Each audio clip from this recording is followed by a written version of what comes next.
Environment Day. As you know, it's a very important day given the situation that's prevailing all around. And like every year, we are trying to celebrate World Environment Day here today. In just a few minutes, we are going to start the program. We are just waiting for Honorable Vice Chancellor, sir, to join us, and then we will start the program. But thank you all for joining in big numbers. And I can obviously see that quite a number of you will not have been able to join because there is a capacity to this platform, which is 1,000, and we've already exhausted that capacity. So the rest of you can actually watch this program live on YouTube. So that's a benefit you will get. This is a program mainly aimed at the students. It is a program by the students and for the students. Students are going to make presentations on the theme of the World Environment Day this time, that is restoration of ecosystems. As many of you know that we have submitted research articles on the topic, and these research articles have been very carefully reviewed by our panel of judges here, and we have been able to, with a lot of difficulty, shortlist just a few people because we have a limitation of time and we really could not give the platform to everyone who has applied for it.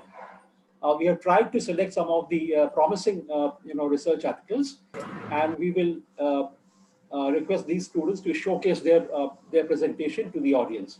Good morning, sir. Good morning. Sir, আমরা তাহলে এবার start করি because we have already got the full capacity, 1,000 attendees চলে এসছে, and many of the student presenters have already joined. They are ready with their presentations. তো আমরা তাহলে start করে দিচ্ছি, sir. Okay, sir. So আমি just বলছিলাম participants that I have welcomed them. They are here in big numbers, and some of the student participants are still going to join. But without wasting any further time, let us get into the program.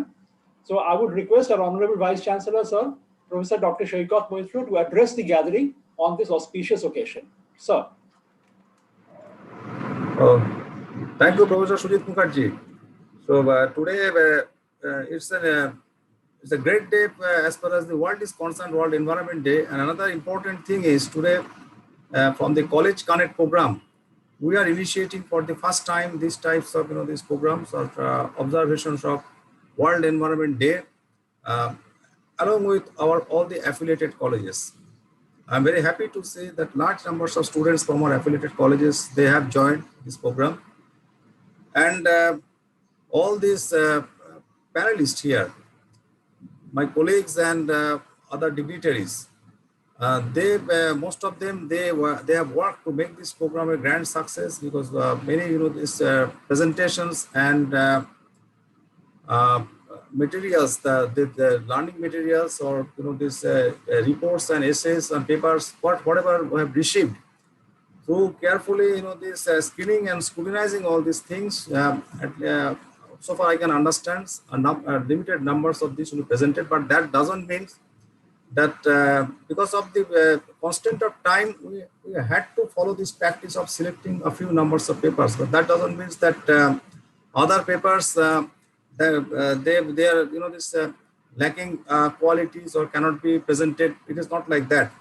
We will be making a schedule afterwards for compiling all these resource materials and for acknowledging and appreciating the endeavors of the students. And in near futures, if because World Environment Day, this is a symbolic observation today, but for all the days we need to follow practices of this restoring this environment. The theme of this area is restorations of ecosystem.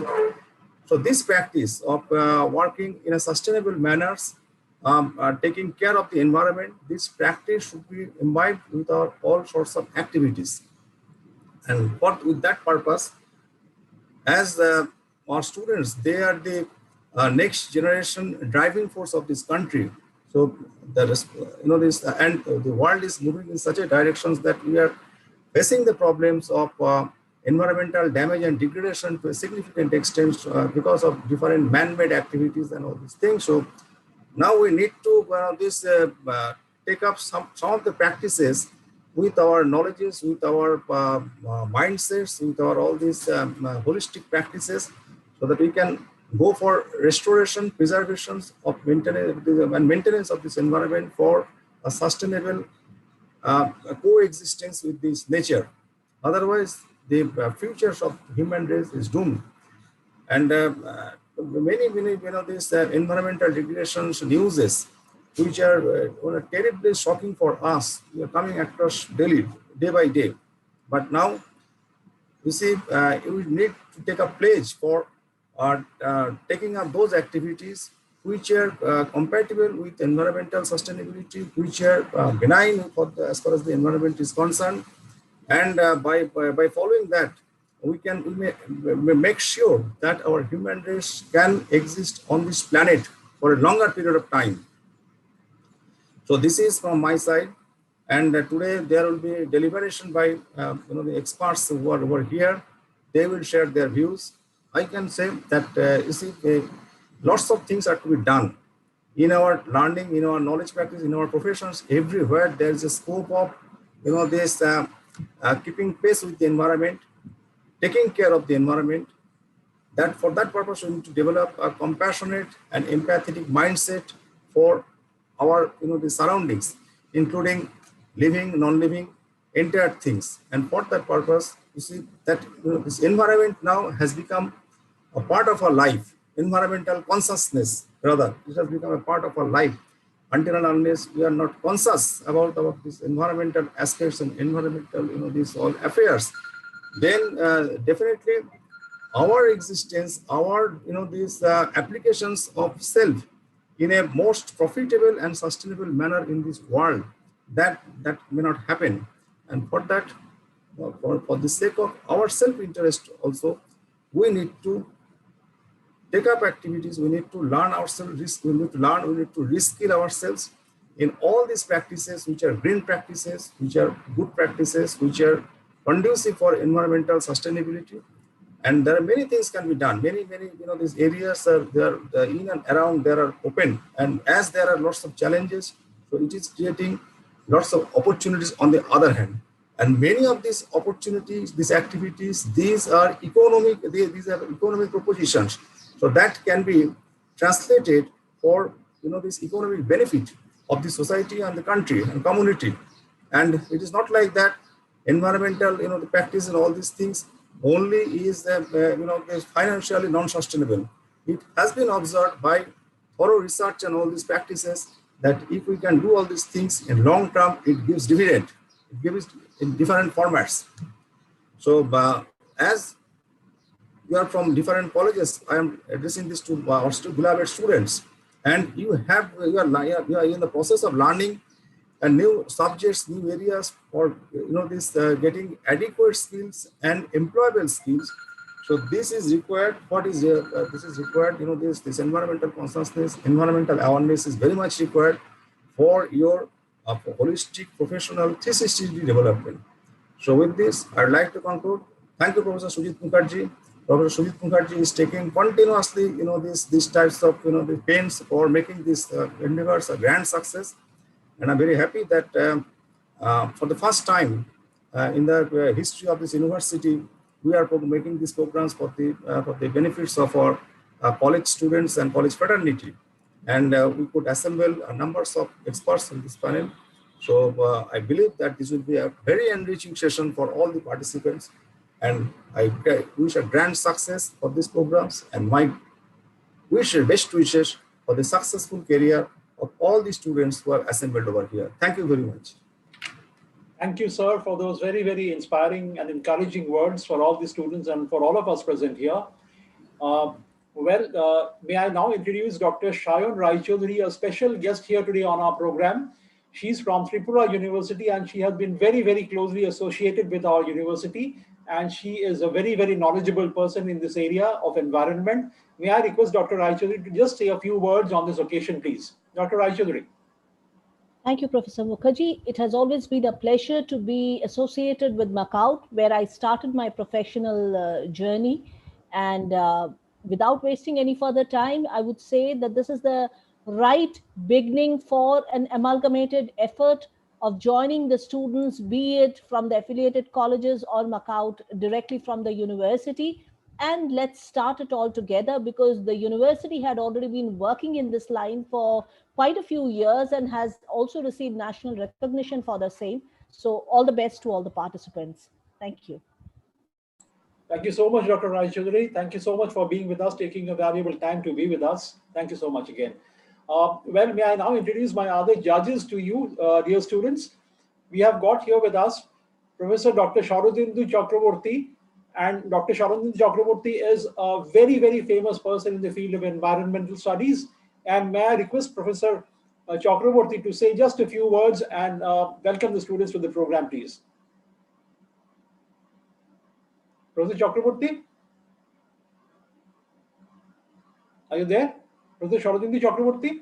Yes, I'm very much here. Yes, I'm very much here. Good morning. Please go ahead. Yes, good morning, everybody. I must really thank the organizers of MAKAUT for selecting me in the panel of juries on this very auspicious day celebration. Indeed, we must understand that there has been long decades of mistrust between man and environment, and we cannot expect to wipe off this relationship overnight. I think there is something wrong, something missing, something forgotten in our relationship between man and nature. So it is the final words of applause must go to the students for the grand participation today. I was amazed to see the huge number of applicants, so many themes, so many ideas, so many concepts, so many thoughts have poured in within a few weeks. It proves that students are our only pillars of strength and success, and their resonance, their presence reverberates through their eloquence of pen and words. It is not the one who wins this debate, this discussion, not the one who loses, but the supreme participation of all, which stands as the winner today. And in that way, we all have won today because we all stand victorious because we have wholeheartedly participated. Before I take off, I just want to remind you, do not throw anything into the river henceforth, because one day it might come back to you in the form of a desert. Thank you all. Thank you so much, Dr. Chakraborty. Those words will reverberate in our minds, hopefully, and we will act as responsible citizens towards the environment. Thank you so much. Let me now introduce my other judge on the panel, that is Professor Dr. Indranil Mukherjee, who is also the director of the School of Management Sciences of MAKAUT. Dr. Indranil Mukherjee, please.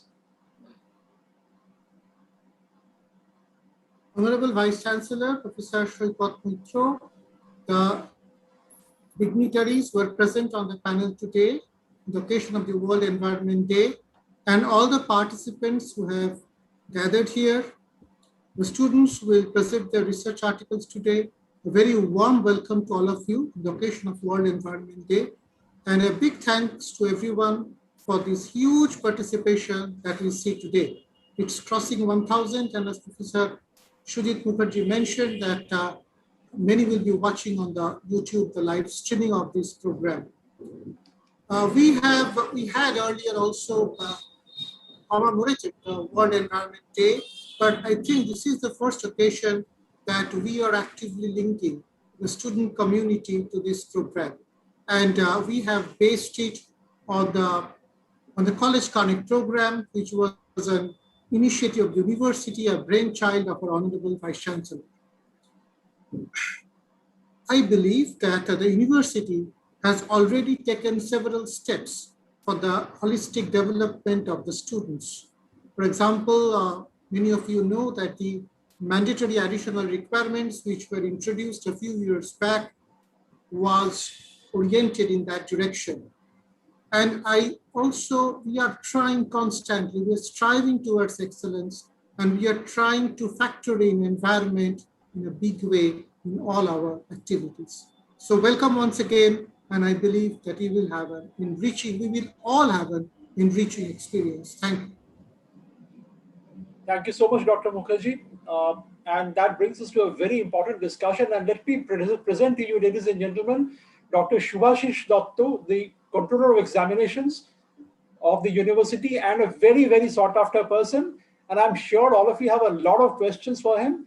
Please do not ask questions which are beyond the scope of this program. But I'm sure Dr. Dattu will tell you slightly about, or briefly about, what is this going to be, how is this going to be linked with your mandatory additional requirements. In very brief, a few words, Dr. Dattu is going to tell you that. Dr. Dattu, over to you, please. Thank you. Honorable Vice Chancellor, other panelists, and my beloved students. What Professor Mukherjee just told, that MAR and its various components, we can hold some session with the students some other day. But today is the day of the students, and I'm very much overwhelmed to seeing the response. In fact, the program is supposed to start at 10. At 9:58, I have seen that the participants have reached 1K.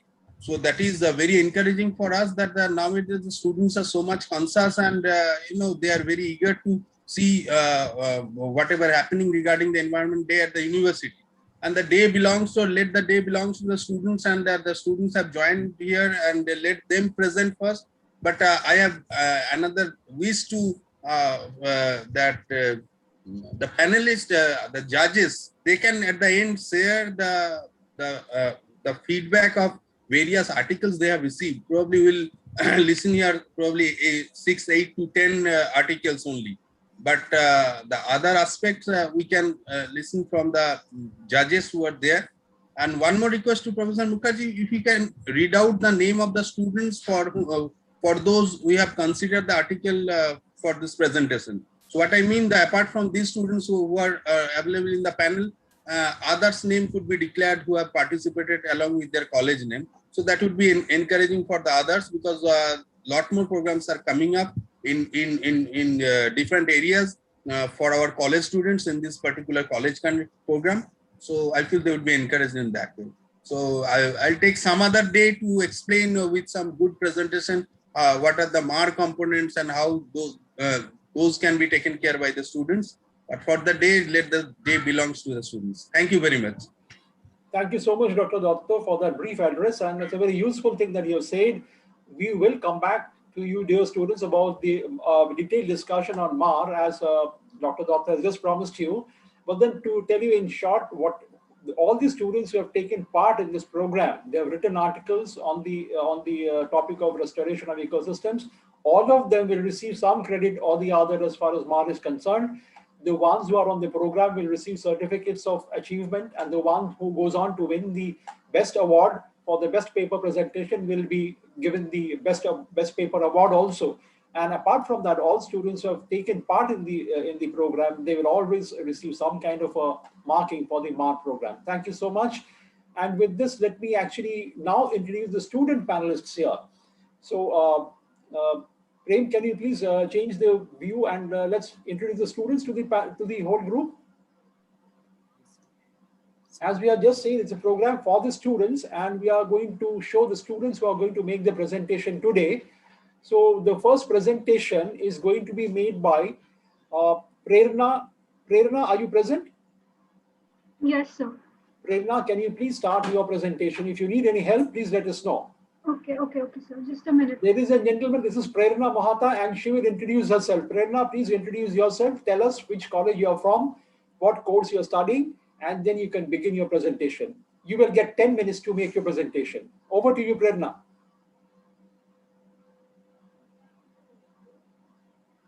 Prerna, please unmute yourself. You are muted.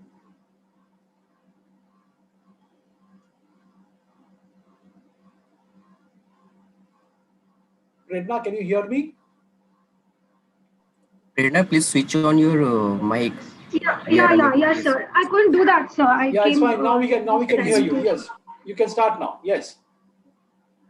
Can you see my? Yes, we can see your screen. Yes, we can. Yes, we can.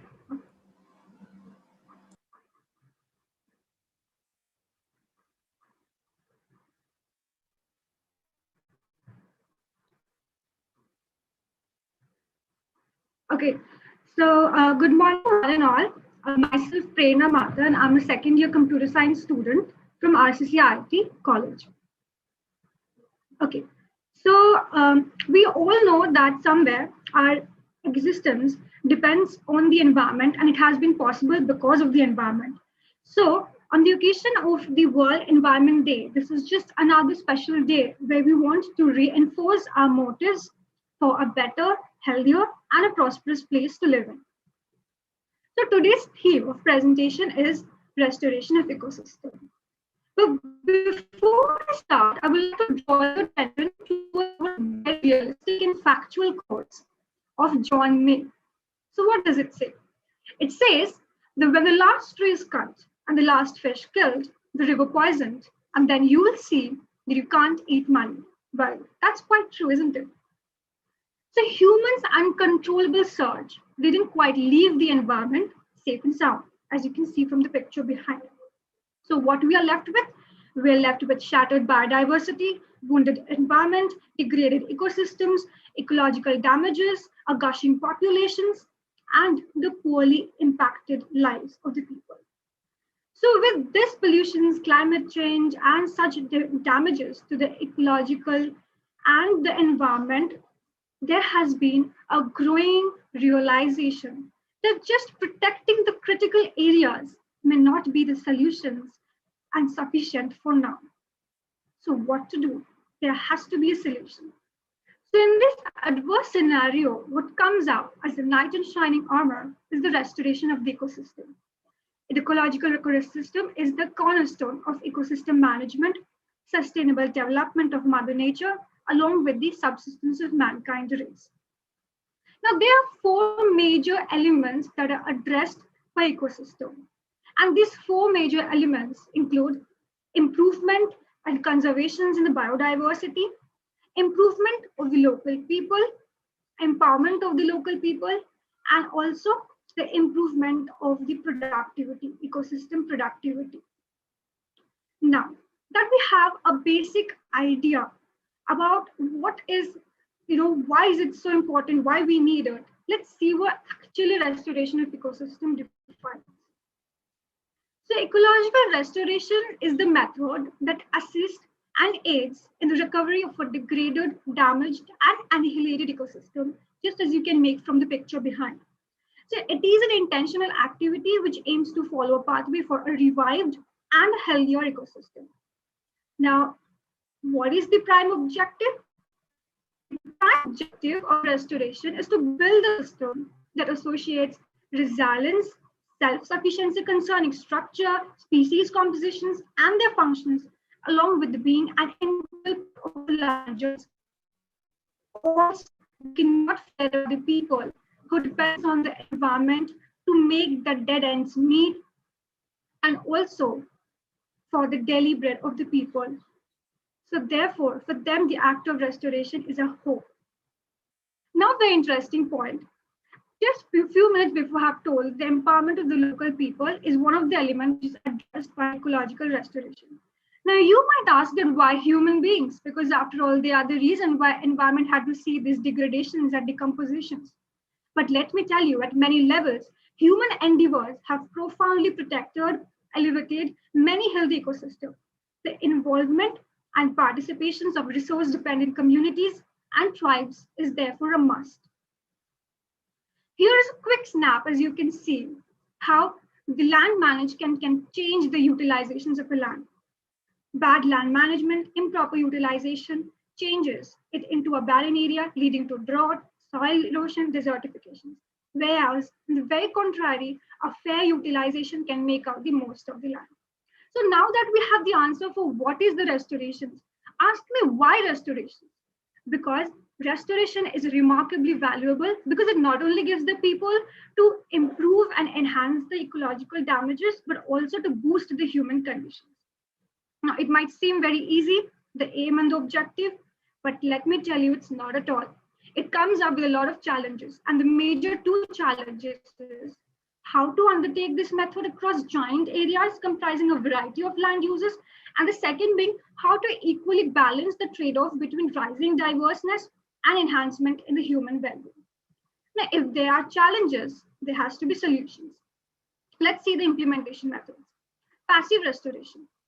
Some of the areas are simply beyond repair or very costly to repair. They are so damages, we have got nothing to do. So what to do? Specialists suggest that the best way is to simply remove the resource of disturbance and permeate the sites to recover naturally through ecological succession. Soil rehabilitations and land stabilizations. These are active components which restore the soil and water's originality, chemical balance, and many more. Like applying changes to improve soil pH, bringing the flow of fertilizer, instilling soils with microorganisms, feeding soils for aerations, building embankments, terrace cultivations, planting vegetables, applying mulches, all of this. Now, restoring the plant community. Well, this is no new technique.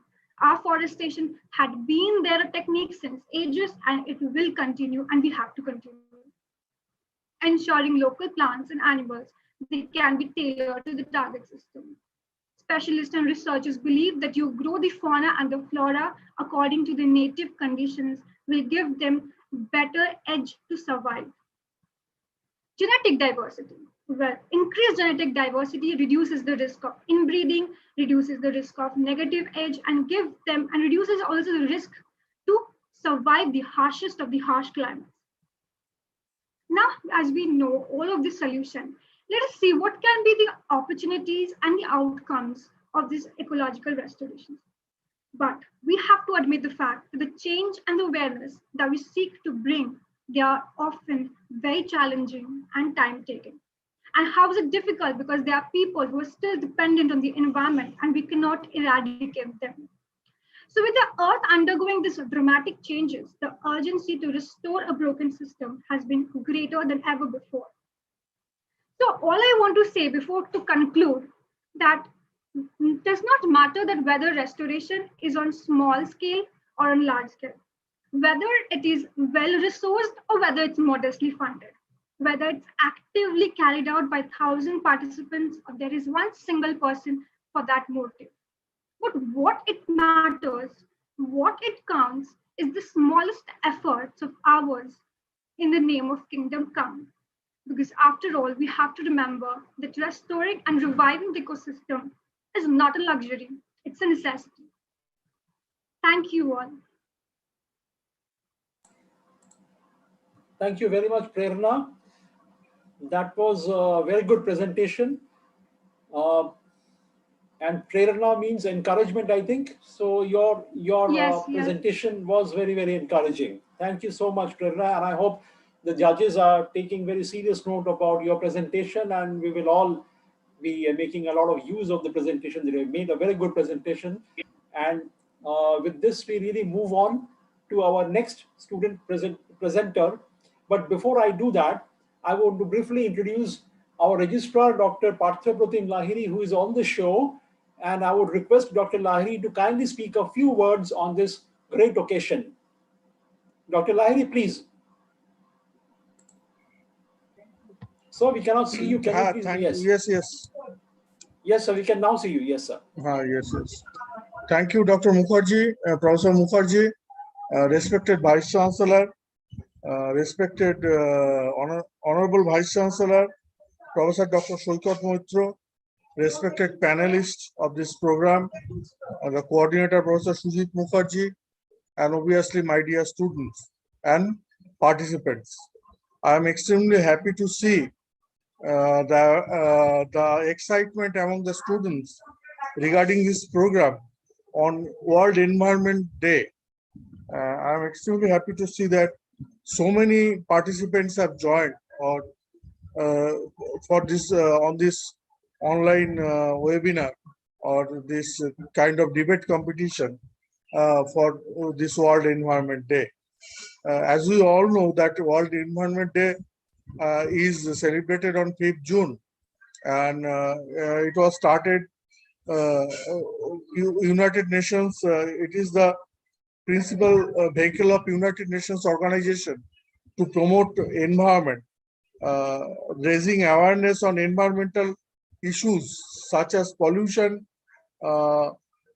human population, global warming, sustainable consumption, wildlife, etc. And in 1974, it was first held. The people started celebrating World Environment Day. Now, on this World Environment Day, I think nowadays the current generation they are almost throughout the year witnessing the effect of degradation in the environment around us or the world environment, as well as many activities by many people across the world on this environment. So they are all, I think the students are also, they are also, they have, as they are seeing all this, so they are also charged and energized to do something about the environment. And I hope that their expression through this seminar or this kind of competition will be helpful for all of us in future. And the judges in the panel, they will judge the students in such a way so that they not only select the number one, number two, or number three, they will be also able to encourage the students to work for the environment so that the environment can be protected for our future generation. With this, I would like to thank all once again, and also welcome my dear students in this competition, and hope that their fruitful participation will increase the importance of this kind of seminar. Thank you very much. Thank you, sir. Thank you very much for taking your time off to be with us on this day and encouraging the participants to speak from their heart, and surely they will do so. And with this, we now move on to our next presenter, student presenter, and we would request Priyanka Chakraborty to start her presentation. Priyanka, are you ready with your presentation, please? Yes, sir. Well, Priyanka is from GIS College, Kalyani. So all of you, please welcome Priyanka Chakraborty, who will now start her presentation. Priyanka, your time starts now, and you will get 10 minutes to make your presentation. Please go ahead.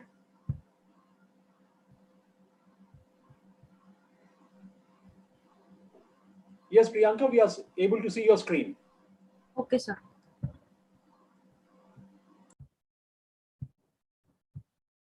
Good morning, everyone.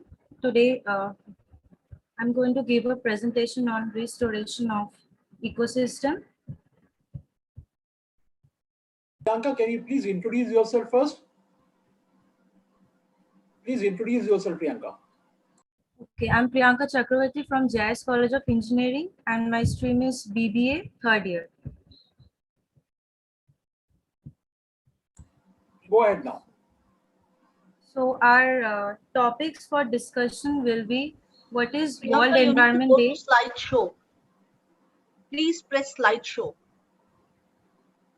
Ma'am, actually it is not showing. That's why I'm not able to. Please go ahead. Slideshow is there. Just see. Just play. Actually, Click on the slide. Left Home, side. insert, design, translation, and there you will find slideshow. yes, sir, I know that, but this thing is showing in the top. That's why I'm not able to go there. Left side, please Top click on right the side, top right slide. side. Right side you see in right, it is written home, insert, design, transition, animation, then slideshow. There is slideshow. Written, it is written You in take words. your mouse pointer on the slideshow. So, First slideshow is written. Right side, take right, Right go side. right. Below that line, yeah. Where is written home, then Later you do one thing, you go to the left from current slide, play, there is button, play, like play button. You click on that. Left side, play from current side. Yes, please. thank you, sir. Okay, so our topics for discussion will be what is World Environment Day, theme for this year, briefing, ecosystem restoration, need to restore, the 5 R's, goals, and finally applications and challenges.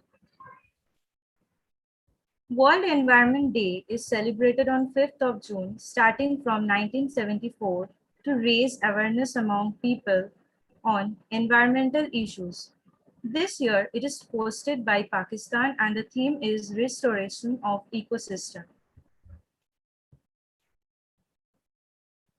The United Nations has marked this decade as Ecosystem Restoration with the tagline Generation Restoration.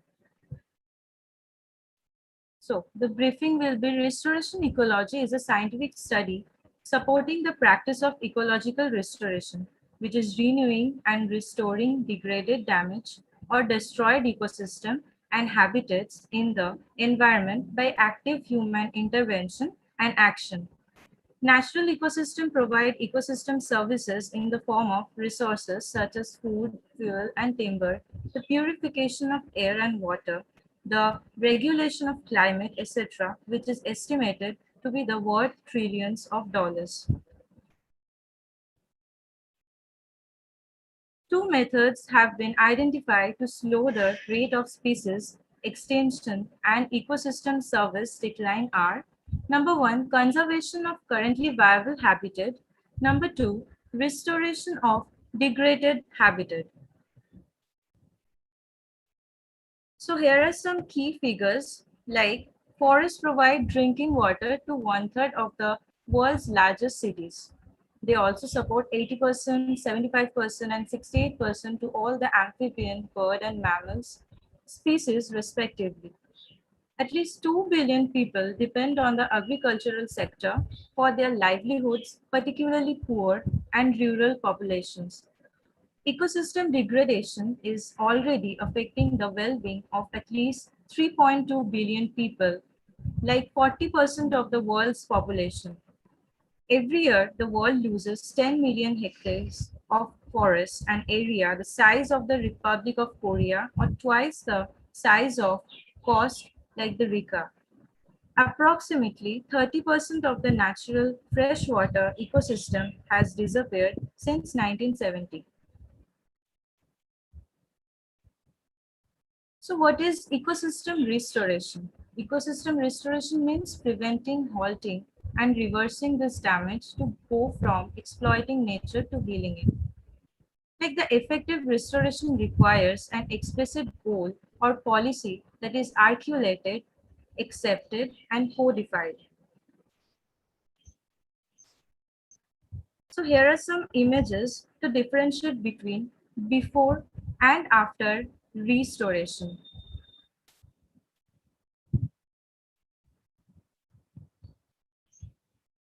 So the need for restoration. Restoring natural capital such as drinking water or wildlife populations, helping human communities, mitigating climate change, helping threatened or endangered species. Human invention has unnaturally destroyed many habitats, and there exists an innate obligation to restore these destroyed habitats. Cultural relevance of native ecosystem to native people, the environmental health of nearby population. There is a graph showing the relation between the structure and function of an ecosystem.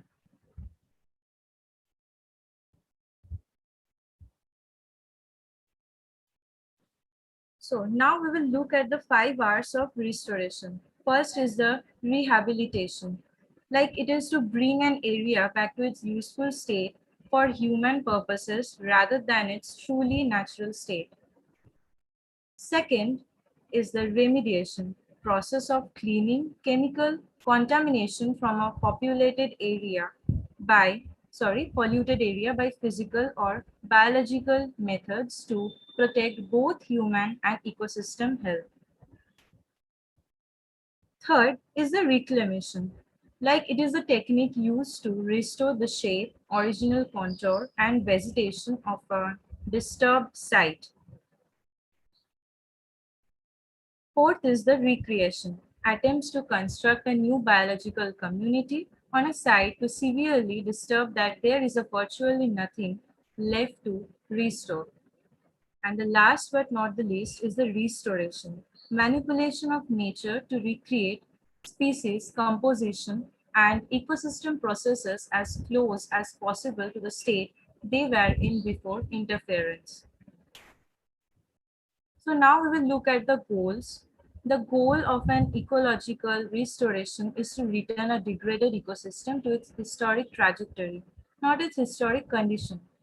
The ecosystem may not necessarily recover to former states since contemporary ecological realities, including global climate change, may cause it to develop along an altered trajectory, just as the same realities may have changed the trajectory of nearby undisturbed ecosystem. So let us look at some points to consider for ecosystem restoration. Like first is the disturbance, second is genetics, third is succession, fourth is community assembly theory, and landscape ecology. Now we will look at the application. So assessing site. First we need to assess the site and then which we want to restore. Second is the formulating goals. It is like to formulate particular goals. Third is removing disturbances, if any present, and restore the ecosystem of that area. As I have mentioned that the point of restoration. And finally, we need to monitor and maintain the overall process. So now we will look at the challenges. Like natural systems are constantly changes. Like it is to, in order to restore the ecosystem, one needs to come across many challenges, like lack of available information about earlier successes and failures, fear that natural remnants will be destroyed because people assume restoration project can replace them. The project stakeholders often have conflicting desires and insufficient resources to support the long term. To conclude with, restoration of an ecosystem aims to re-establish an original ecosystem. While complete restoration can take years, but initial recovery can be achieved quickly. We need to remember ecological restoration is not a substitute for conservation.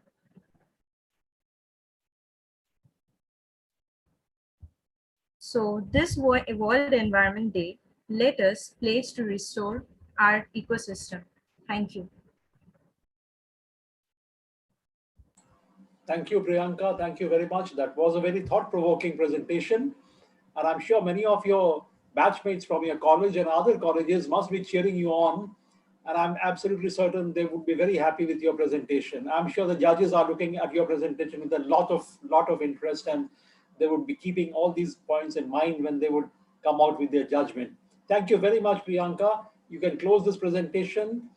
And let me, before inviting the next candidate for the presentation, let me just tell you, for the general knowledge of all the delegates and the attendees here, many of you are asking, how can we join the program? I'm afraid we have a limited capacity of 1,000 attendees and we have exhausted that. So I would request all of you to kindly see the program live on YouTube, because it's being streamed live on YouTube. And if you look at the chat box, there is a link which you can use to watch this program live on YouTube. Thank you very much. And with this, we move on and we invite the next student presenter, that is Ishita Mukherjee. Ishita, are you ready with your presentation? Yes, sir. Thank you, Ishita. You can start your presentation. And before you go into it, please introduce yourself to the audience and then start your presentation. You will get 10 minutes for your presentation here. Can you please rotate it? Yes, that's better. Yeah, you're right. Good morning, everyone. My name is Ishita Mukherjee. I'm currently pursuing BTech from BCRA Engineering College. I'm a first year student of Electronics and Communication Engineering. Today, in this occasion of World's Environment Day celebration, I've got a golden opportunity to speak on the topic restoration of ecosystem. Ecosystem. The word ecosystem derived from the Greek oikos, meaning home, and systema or system. An ecosystem is a geographical area where plants, animals, and other organisms, as well as weather and landscape, work together to form a bubble of life. But our ecosystem is destroying day by day. So we have got a method to save our ecosystem, that is ecosystem restoration. Ecosystem restoration means assisting in the recovery of ecosystems that have been degraded or destroyed, as well as conserving the ecosystem that are still intact. Restoration can happen in many ways. For example, through actively planting or by removing pressure so that nature can recover on its own. Restoring ecosystem large and small and improves the livelihood of people who depends on them. It also helps to regulate diseases and reduce the risk of natural disaster.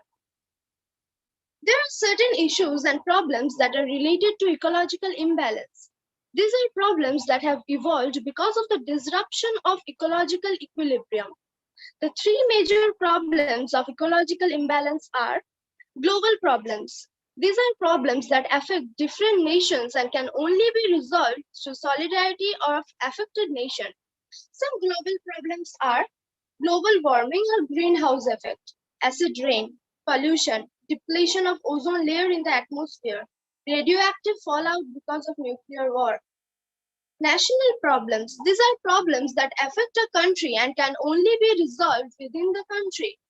These national environmental issues are pollution, degradation of natural resources such as soil erosion, deforestation, depletion of wildlife, shortage of energy, degradation of marine ecosystem, and depletion of mineral resources.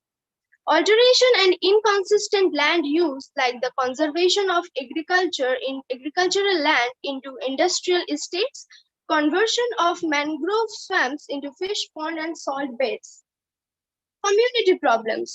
These are problems that affect in a particular localities or communities and can only be resolved at an exact level. Broken and not flowing drainage, stench damping site, widespread of epidemic in localities. Our Indian government have taken various steps for protection of biodiversity. Important measures include the central government has enacted the Wildlife Protection Act in 1972. The Act inter alia provides for the creation of protected areas for the protection of wildlife and also provides for the punishment for hunting of specified fauna and specified in the schedules 1 to 4 thereof. Wetland Rules 2010 have been framed for the protection of wetlands in the states. The centrally sponsored scheme of National Plan for Conservation of Aquatic Ecosystem also provides an assistance to the state for the management of wetland, including Ramsar sites in the country. Wildlife Crime Control Bureau has been established for the control of illegal trade in wildlife, including endangered species. The Indian government has banned the veterinary use of diclofenac drug that has caused the rapid population decline of Gibbs vulture across the Indian subcontinent. Conservation breeding programs to conserve this vulture species have been initiated at Pinjore, Haryana, Buxa, West Bengal, and Rani, Guwahati, Assam by the Bombay Natural History Society. The Central Bureau of Investigation have been empowered under the Wildlife Protection Act 1972 to apprehend and prosecute wildlife offenders. We have to spread environmental awareness. Promoting environmental awareness is an easy way to become an environmental steward and participate in creating a brighter future for our children. To define environmental awareness, we must first understand the environmentalist movement.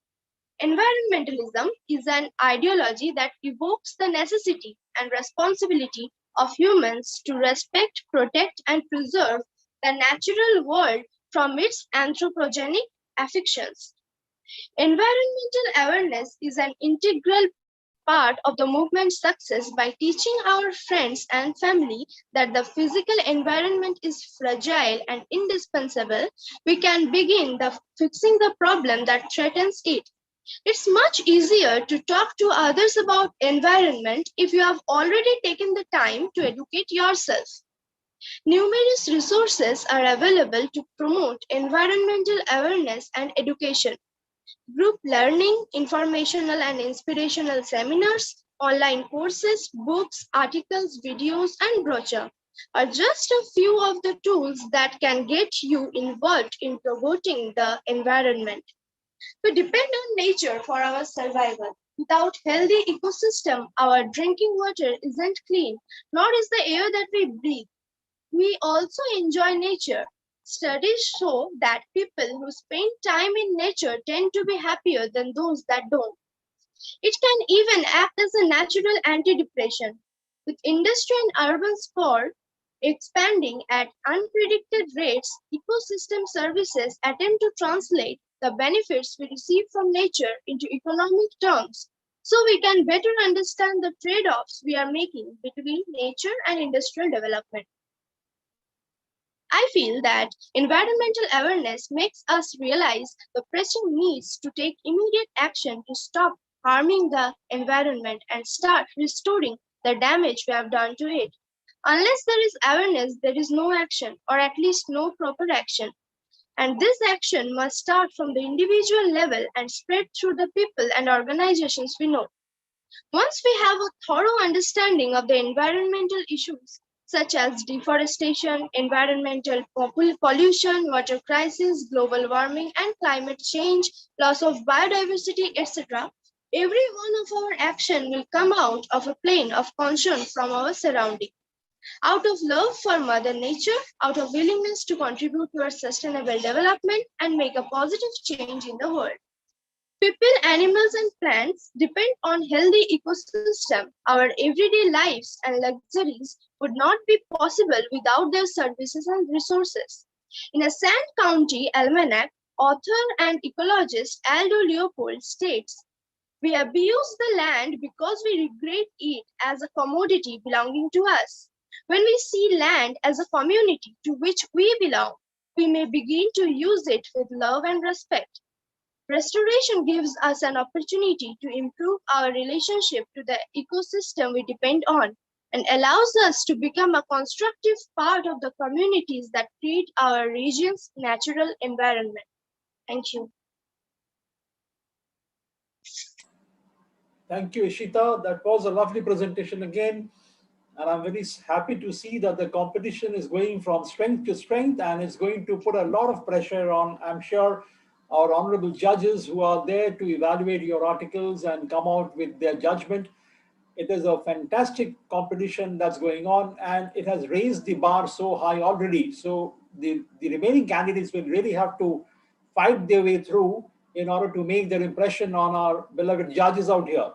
Thank you so much, Ishita. And with this, we move on. But then before we allow the next candidate to make a presentation, I have something to share with you.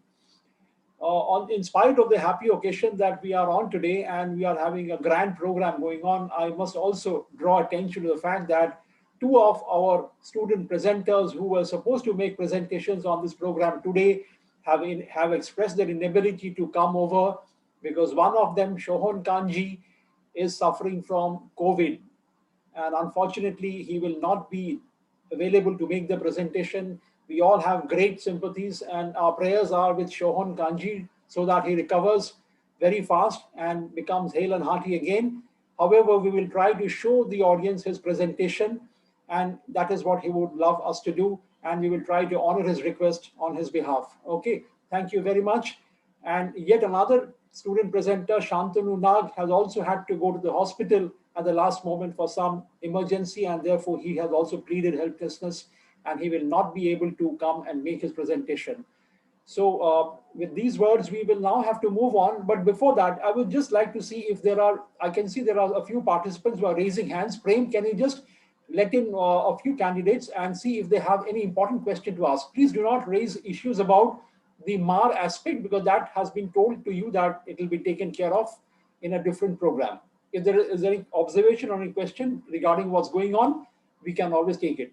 Prem, can you let in one of the candidates, please? Srijita. Hello. Hello. Yes. Yes, sir. There is Srijita. Srijita, please unmute your mic. Srijita, what is your question?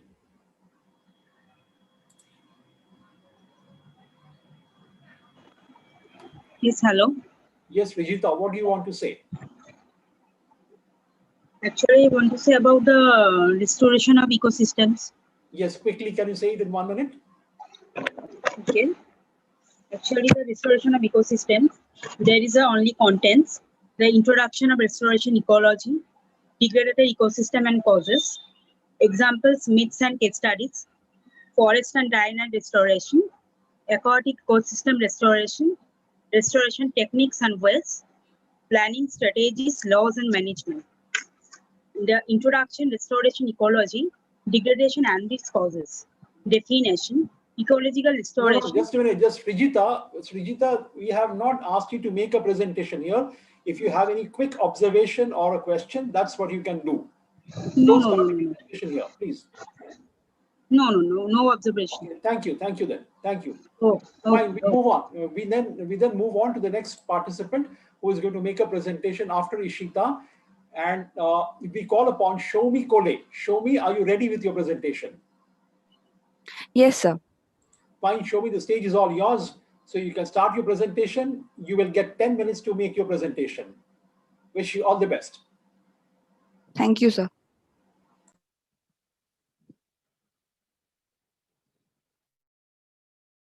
So is my screen visible? Yes, it is visible. Yes. Okay. Good morning, respected teachers and all the attendees. My name is Shomi Kole and I'm from Hooghly Engineering and Technology College. I'm from Civil Engineering Department. First of all, happy Environment Day to everyone. And I would like to thank my university, MAKAUT, for giving me this opportunity to present my article on the restoration of ecosystems in this occasion of Environment Day. My presentation certainly contains these points, that is about the topic, the different types of ecosystem, the degradation of the ecosystem, how to restore the ecosystem, the steps taken by the government till date to restore them, and obviously I'll end it with the conclusion. Now, what is ecosystem? It is nothing but basically a chain of interaction between the environment and the organisms living in it. We know that due to the years of human dominance, the ecosystem is degraded, a high impact has been caused on it, and as a result of which the natural calamities like the floods occurring due to the rise in the sea level, the global warming, etc., which is causing suffering and deaths to the humankind. That is, it's all a chain like process, that is, it's working like a boomerang. Whatever we are doing to the environment, we are getting harmed from it. So we cannot restore the ecosystem 100% as it was in its original state, obviously. But we can take small steps to lessen the harmful impacts and help it to recover. Hence, this whole process of the recovery of the degraded ecosystem is known as the restoration of the ecosystem. Here you can see the different types of the ecosystem, that is the main two types, aquatic and terrestrial, which are further subdivided into its subcategories.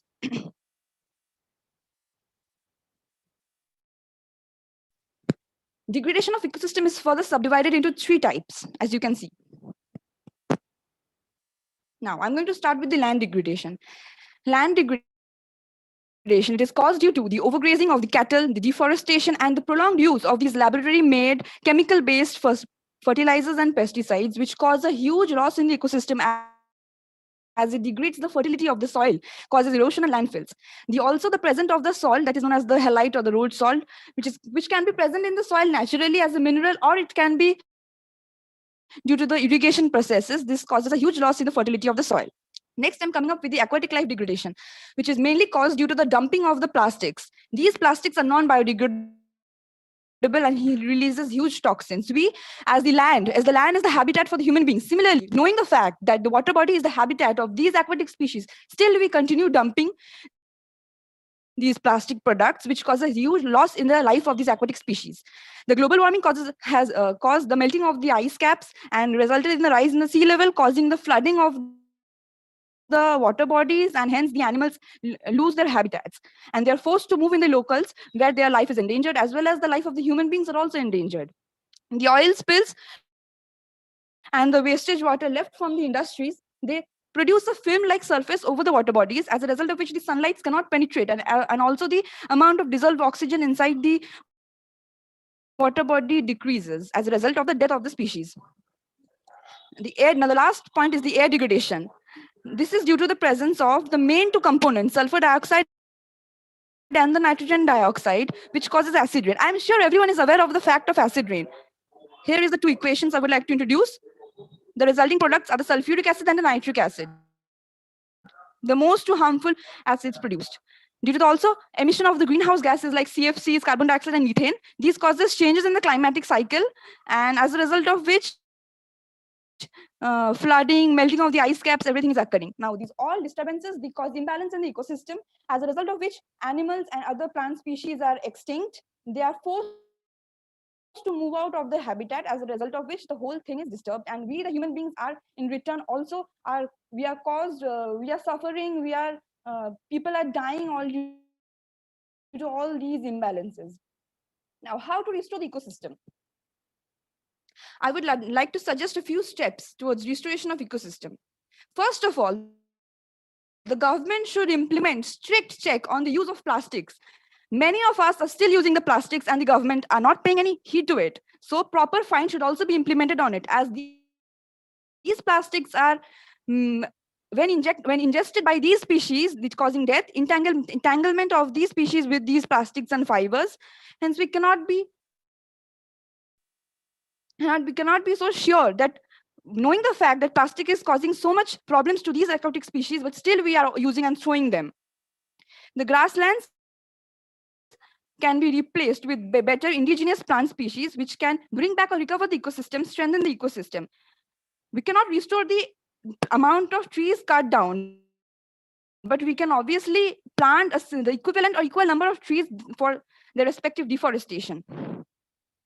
Now, every industry should install a minimum pollution control devices like these electrostatic precipitators, wet scrubbers, etc. I hope that every industry is capable of installing, but still many of them don't install it. So the government should keep a proper check on it. And the industries and many water bodies like Yamuna, Ganga, these are considered to be the sacred river, but still they are the highly polluted rivers. But rivers have this property of self-cleansing themselves, but the time should be given by the industries before emitting their wastewaters into this river. Now, the combined effect of the people, the government agencies, the business people, and also the science and technologies are needed for this restoration scheme. The non-involvement of any one of them will lead to the failure of the restoration scheme. We need to preserve the extinct species by rescuing the remaining lot and moving them to the better habitats or creating one for them. We need to create artificial water bodies which will store the remaining plant and animal species for their betterment. And also, strict laws should be imposed on these people who are killing the species for their materialistic purposes, food, etc. Now, organic farming. I know many of you know what is organic farming, but still I'm going to tell you. It is like herb or plant-based use of herb or plant-based pesticides or fertilizers in the farming process, which add proper nutrients to the soil to increase its fertility and hold up its natural fertility, and also all over development of the ecosystem. Now I'm going to share a short video of a few seconds. Our planet provides us with all of the foods we need to live and thrive. Yet with every passing year, we lose more and more productive and harvestable soil from use of harsh chemicals, fertilizers, and pesticides. But it doesn't have to be that way. With organic and sustainable farming, it's possible to take care of our bodies and our planet. It all starts with the soil. Healthy soil is full of bacteria, fungi, minerals, and other organic matter. This natural biodiversity helps the soil retain water, resist erosion, and produce more nutrient-dense crops. Rather than killing this biodiversity with chemicals, organic and sustainable farms nurture it. And when we take care of our soil, it takes care of us. Not only does healthy soil produce more nutrient-dense crops, but it remains reusable for future harvests and future generations. When you consume whole food nutrition with ingredients grown on organic and sustainable farms, you're taking part in building a healthier life and a healthier planet. Be the you that nature intended. Healthy living. Now, I'm going to introduce a few of the steps taken by the government till date. Now, the current scheme introduced, as everyone knows, by the state government is the implantation of the mango trees in the Sundarbans, as it was destroyed by the natural calamities like Amphan, etc. This is the most recent step taken and it should be encouraged. Now, the central government has enacted this Wildlife Protection Act, the Wetland Conservation Act in 2010, and also due to control the illegal trade in this wildlife, the Wildlife Crime Control Bureau was established. Now, the diclofenac drug was injected in these vulture species to decrease their population. which is now checked by the conservation breeding programs. Now, 16 species like the Malabar civet, snow leopard, Asian wild buffaloes, and the swamp deer, dolphins, marine turtles, etc. These all are identifies as the endangered species, and they need to be recovered. And similarly, recovery of these endangered species being caused. Now, the state government has requested the strict patrolling and strengthening these formalities. Now, I want to introduce a graph here. Like I have made it myself. This is showing the population in millions. That is, as the human population in millions is increasing year by year, similarly, the extinction of the species is also simultaneously increasing.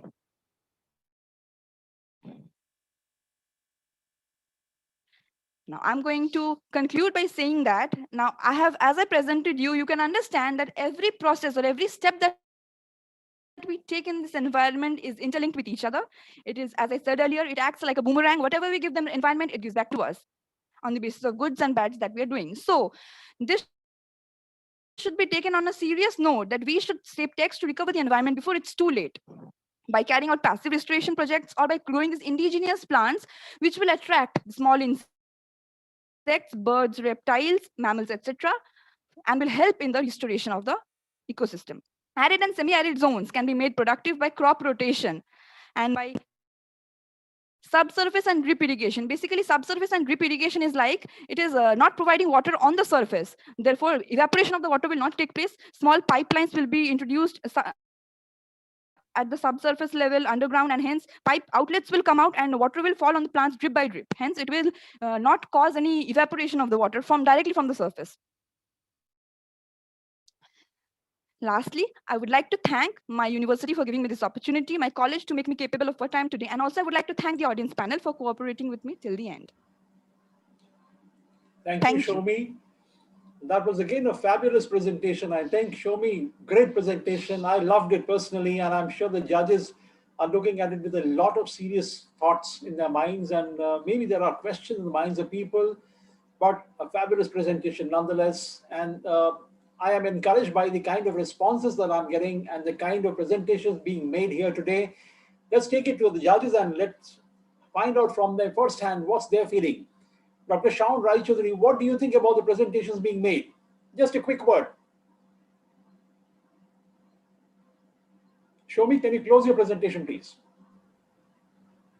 I must say that this is amazing, and it happened to be that I was the reviewer for this, and I'm extremely happy to see the way she presented, giving precisely the possible solutions. Amazing. Thank you so much. Thank you so much. Shomi, I'm sure you have heard that, and that must be raising your hopes very, very high. Thank you, sir. Thank you, ma'am. Very good. Keep your hopes alive. Thank you so much, Dr. Raichaudhuri. Dr. Sharadindu Chakraborty, a quick word from you, please. Yes, I'm deeply happy. I feel deeply encouraged.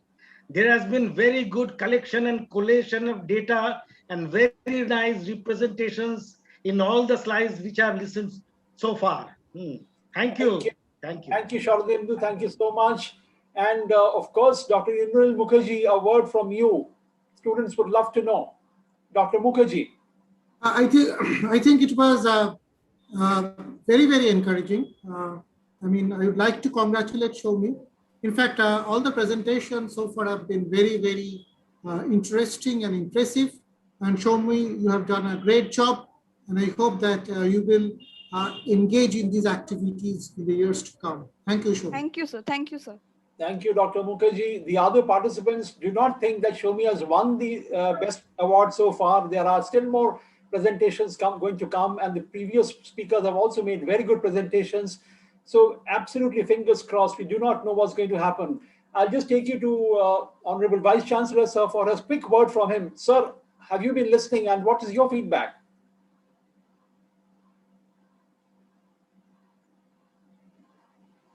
So VC sir is joining. Maybe VC sir is currently occupied with something else. So let's move into the program. We'll have a feedback from him a little later. So let's see who is going to be the next student presenter. Just give me a moment. Well, we will now have Nirupam Maiti to make his presentation. Nirupam is from Calcutta Institute of Technology. And Nirupam, are you ready with your presentation? Nirupam?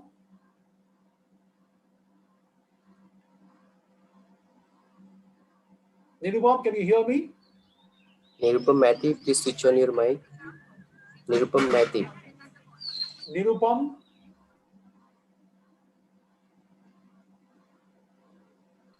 Yes, Nirupam.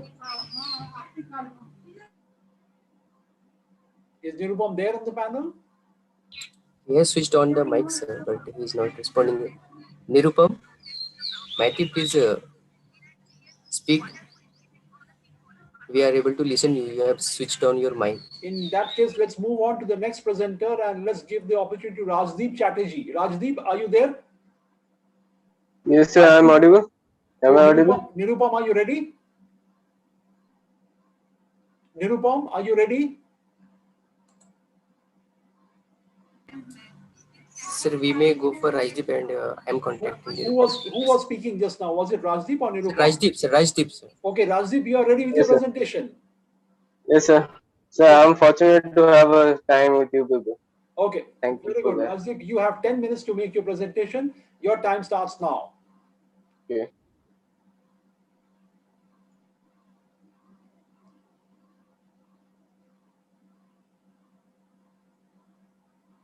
Yes, Rajdeep, go ahead. So wait a minute, sir. Okay.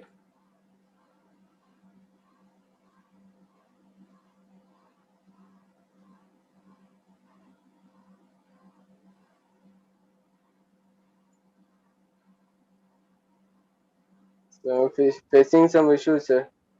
Would you like us to open your presentation for you? No, sir. Wait a minute. Okay, it is starting. It is starting. Don't worry. It is started. We can see the presentation now. Just adjust your screen so that we can see it properly. Is it visible? It is visible. Is it visible? It is. Yes, we can see. Start. Yes, sir. Yes, sir. So this is my little introduction. I am Rajdeep Chatterjee. I am from Arts Engineering College, and currently I am in my final year. This is an opportunity for me to have a talk with you. So let's go ahead. This is a series of contents I am going to discuss from abstract introduction, and we will wind up to conclusion part.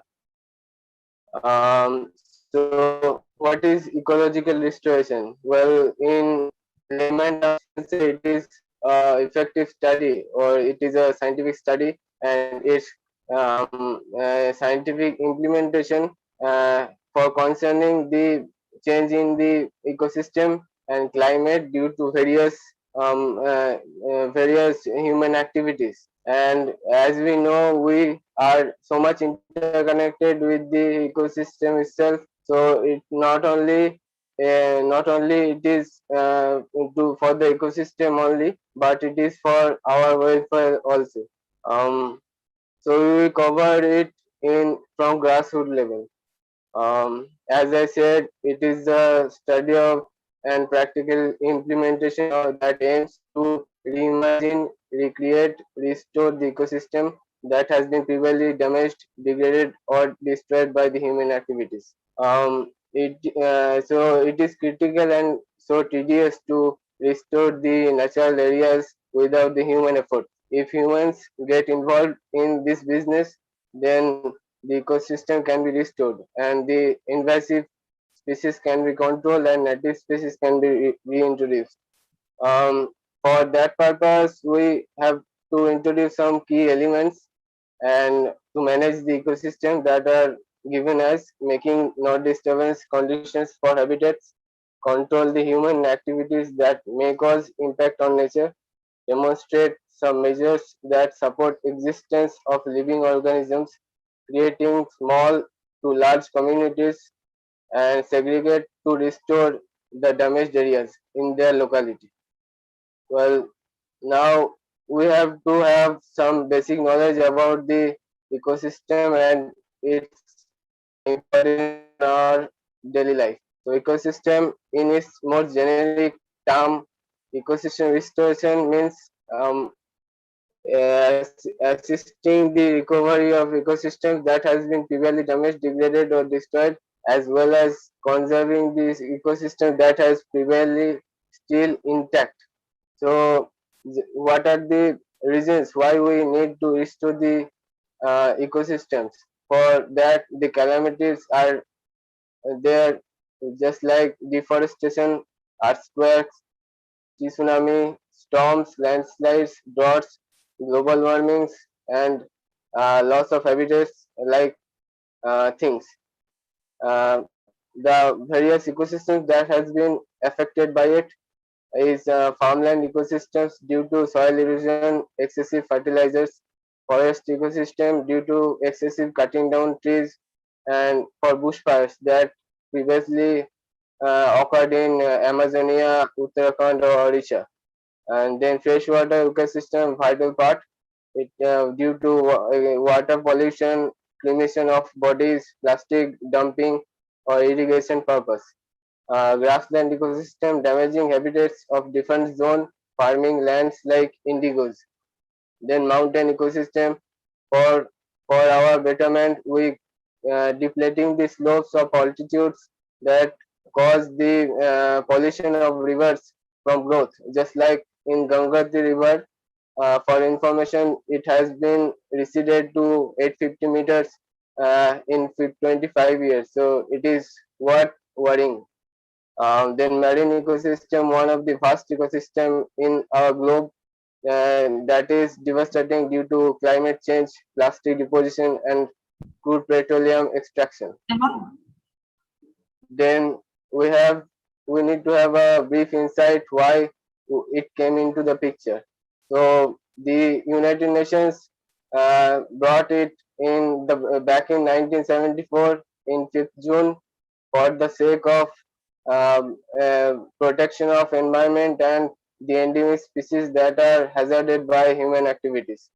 And the first slogan of that time was only one earth.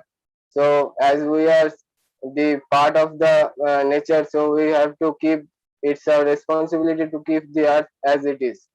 So this year's slogan is generation restoration, and the hosting country is Pakistan. Then we may think that it is quite interesting and ready to go task, but it is not that. It is quite a tedious job, because we have to first relocate the damaged areas, and then we have to implement those actions on that.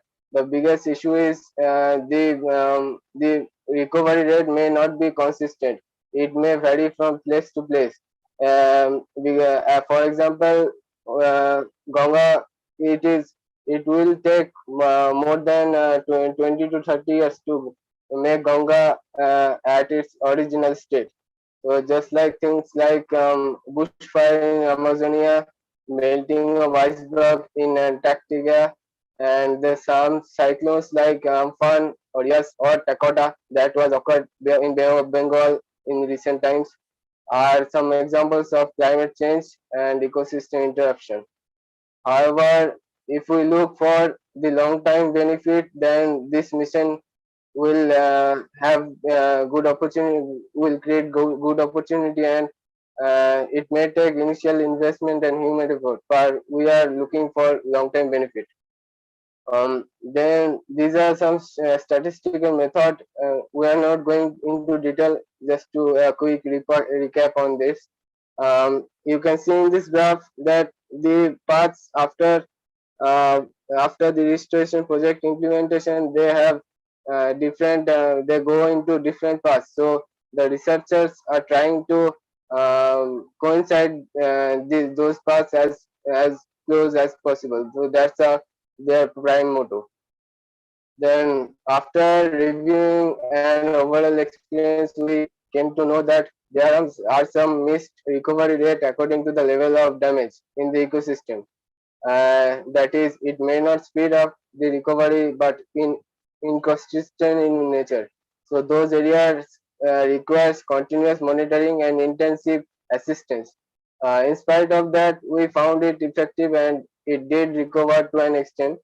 So a healthy long-term assessment is required for getting a positive slope in the graph. So these are some recent and ongoing projects that was implemented by the Indian government, just like the Annamalai Hills forest restoration in Western Ghats, the Sea Ganga mission for River Ganges basin restoration held by the Ganga restoration development team.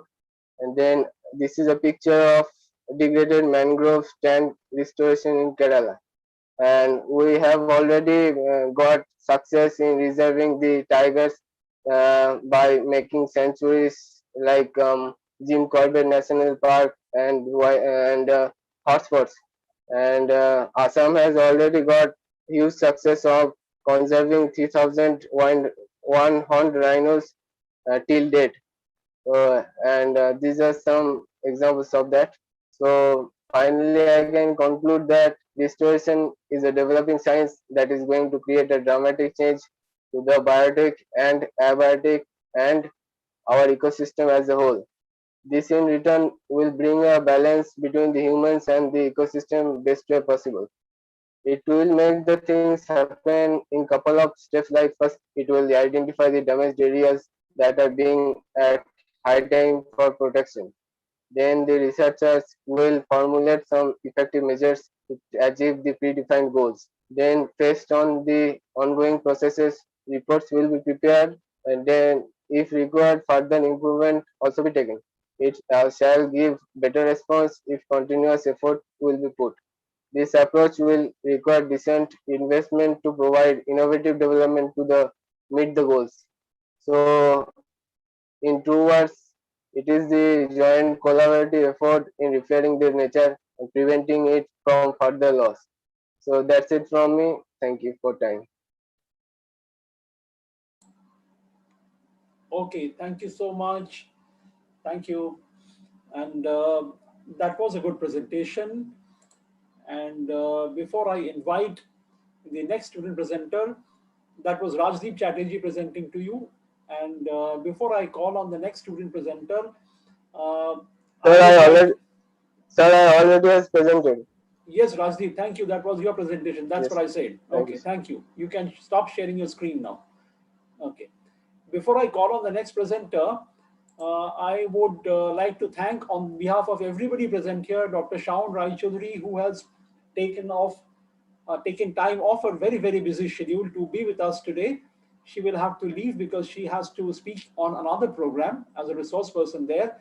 So she is going to leave the discussion in a short while from now. And let's all thank Dr. Rai Chaudhary for being with us. Thank you so much, ma'am. Oh, it's always a pleasure to be associated with MAKAUT. Thank you.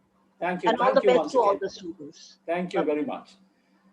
So may I now call upon Nirupam Maiti, the next student presenter. Yes, from sir. the Calcutta Institute of Technology, to make his presentation. Nirupam, are you ready with your presentation? Yes, sir. Okay, fine. Nirupam, the stage is all yours.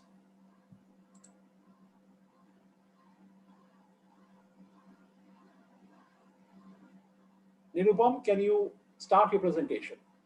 Yes, sir. First of all, introduce yourself and then go into your presentation.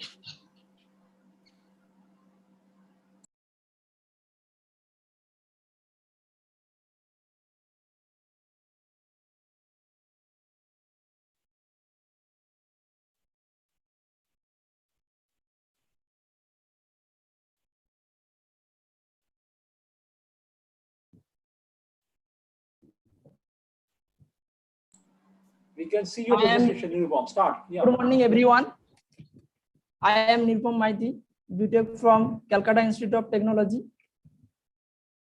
Today we have celebrate World Environment Day and our theme restoration of ecosystem.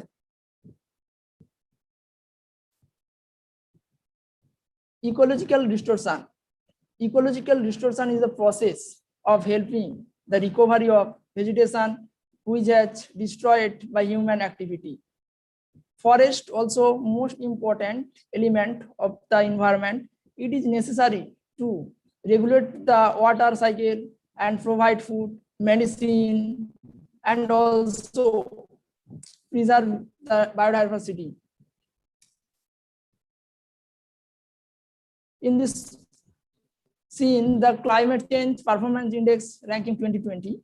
In India, in COVID-19 pandemic situation, we have observed that 10 perform on the climate change index, or India remains in the top 10 for the second year in a row. The last global climate change performance index released in Germany, the biggest current emitter of greenhouse gases, China, and 33 rank. We have seen the India is a top 10 rank, and 9th rank Chile, and 8 Norway, and 7 Morocco, 6 Denmark, and 5 UK, and 4 Sweden, and 1 to 3 rank, and never achieve any country.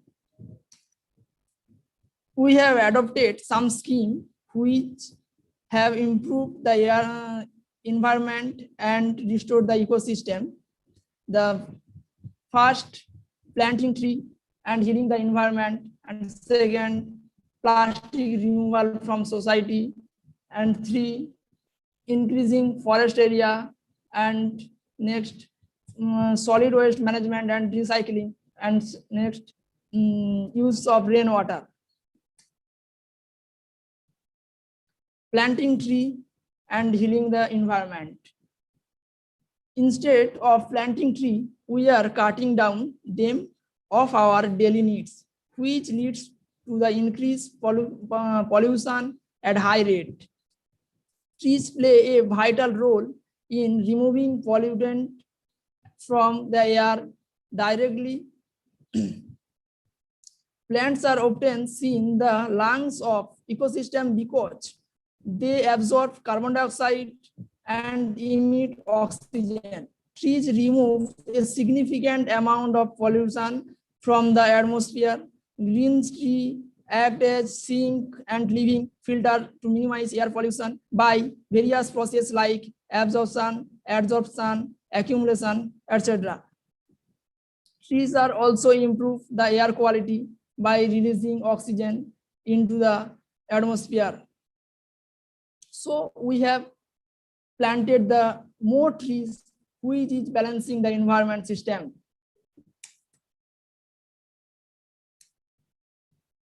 And next, plastic removal from society. The plastic is most biggest problem in the world.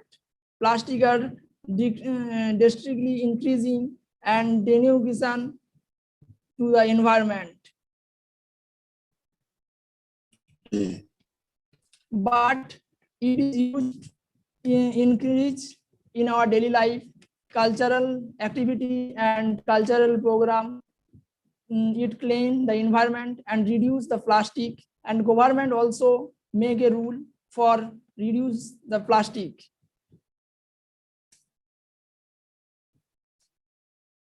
Increasing the forest area. Deforestation is the main key that leads to global warming. Instead of cutting down trees, we must plant more trees. In fact, the banned lands need to get proper soil treatment through government project, which can be increased the forest area also. To increase more forest area, the government and nature welfare organization need to collaborate with each other, which can only have an effective result within few times. Solid waste management and recycling. Disposal of the waste, solid waste is the most important problem in the world. Social awareness at the school and college and educated them, they can reduce this issue. Government has also made a rules against the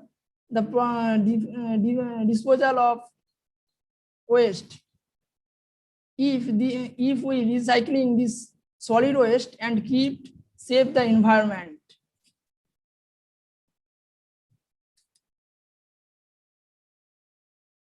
Use of rainwater. Population is increased, which leads to the decreasing lands and also increase the demand of fresh water.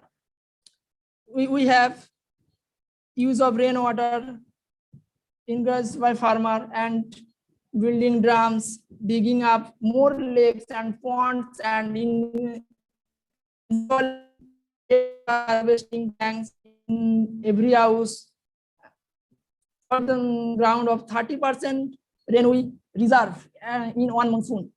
The leading rainwater harvesting state in India, Rajasthan, Maharashtra, Tamil Nadu, Andhra Pradesh, Madhya Pradesh, Odisha, Chhattisgarh. And with the help of government project, this initiative has given these states a fruitful result that helped them recharging the groundwater at a high speed. Thank you.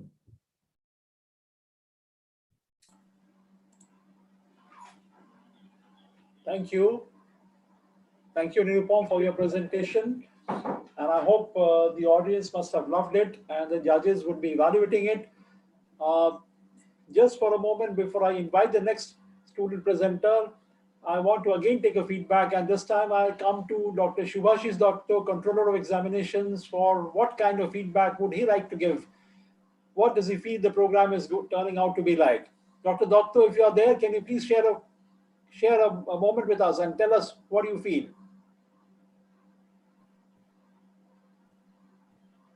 Okay, not getting a response from him. So fine, let's move on. Let's move on to the next student presenter. And the next presenter, I think, is going to be Megha De. Megha, are you there and are you ready with your presentation? Yes, I am ready. Professor Mukherjee, I'm in a call. Get back to you after the next presentation. Okay, fine. Thanks. Okay, hello, Megha. sir, can you hear me? So Megha, you start your presentation. You will get 10 minutes time to make your presentation. Yes, Wish sir, you all can the you best. hear me? Yes, we can hear you. Okay, sir. Thank you. Okay.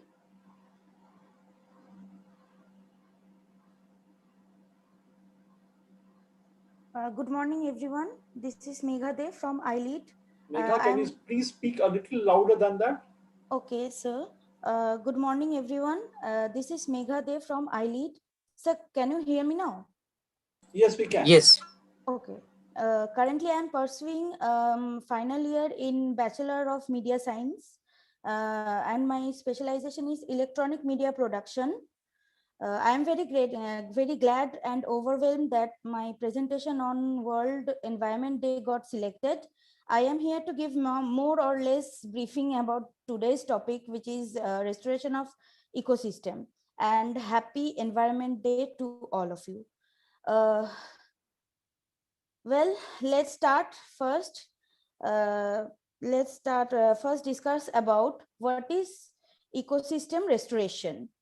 It means assisting in the recovery of our ecosystem that have been destroyed. That means some of the biological molecules are still left, and to make a healthier ecosystem with the richer biodiversity to yield the greater benefits such as fertile soils, bigger yields of timber and fish, and larger stores of greenhouse gases. Next, what is the purpose of all this? It is actually needed, and it's very important to recreate, initiate, or accelerate to recover the ecosystem that has been distributed. And about the history, two legendary people was there named John Aber and William Jordan III. They were the first who introduced these restoration systems. Okay, so next, here are the properties that you can see at the top. Ecosystem properties, which is closely linked with biodiversity, and we know biodiversity means biomass productivity. Biodiversity means biomass productivity, nutrition acquisition, decomposition, and stability resilience, where complementary effects and selective effects are also interlinked. Coming between these points and how complementary effects comes, it's niche differentiation and facilitation, and now selective effects. It's all about abundance. Okay. In the next slide, we can see some few functions or services. It actually covers a wide range of processes and scales, such as global scales, landscape scales, community scales, field plot, or individual person scales. Here we can see the definition of ecological restoration, which is ecological restoration is the process of assisting the recovery of the ecosystem that has been degraded, damaged, or destroyed. Ecosystems are dynamic communities of plants, animals, and microorganisms interacting with their physical environment as a functional unit.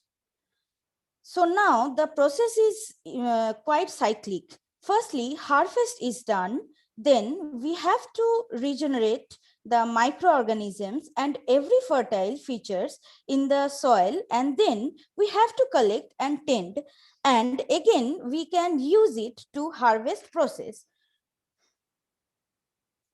So now coming to the next slide, what is natural ecosystem?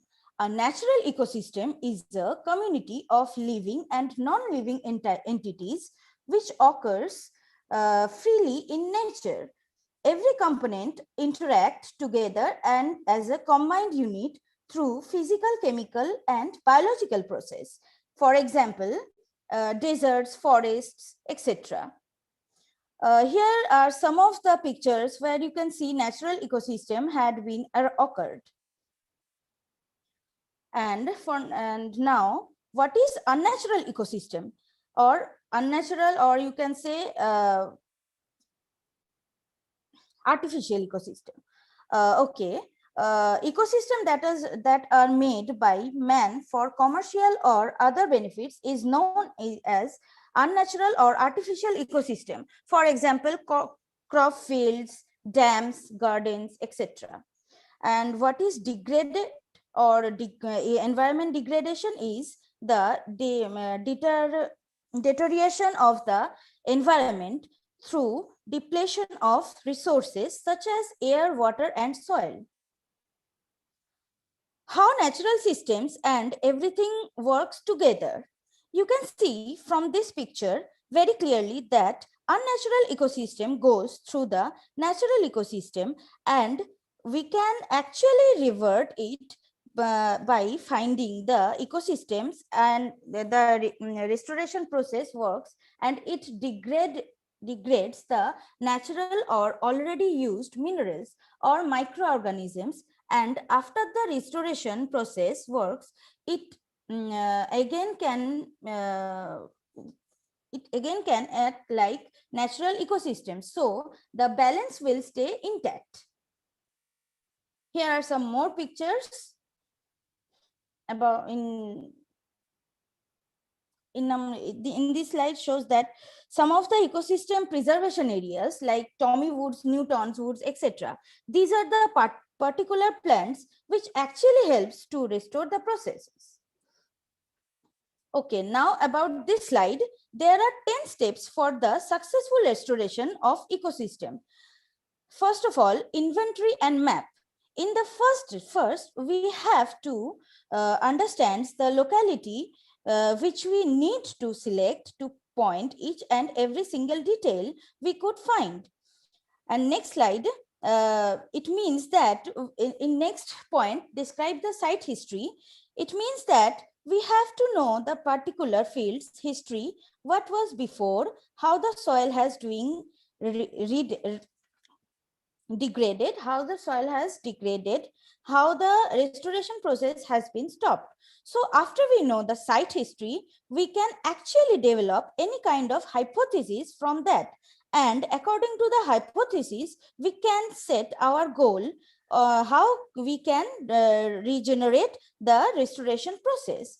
Now, after setting up the goals, we have the implementation plan we have to set in, means what kind of product or materials we need to use for.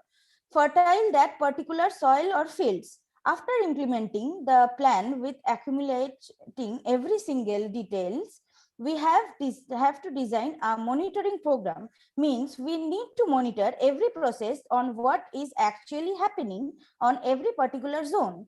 Now, after we monitor for a few days, the field is ready for the implementation and restoration process.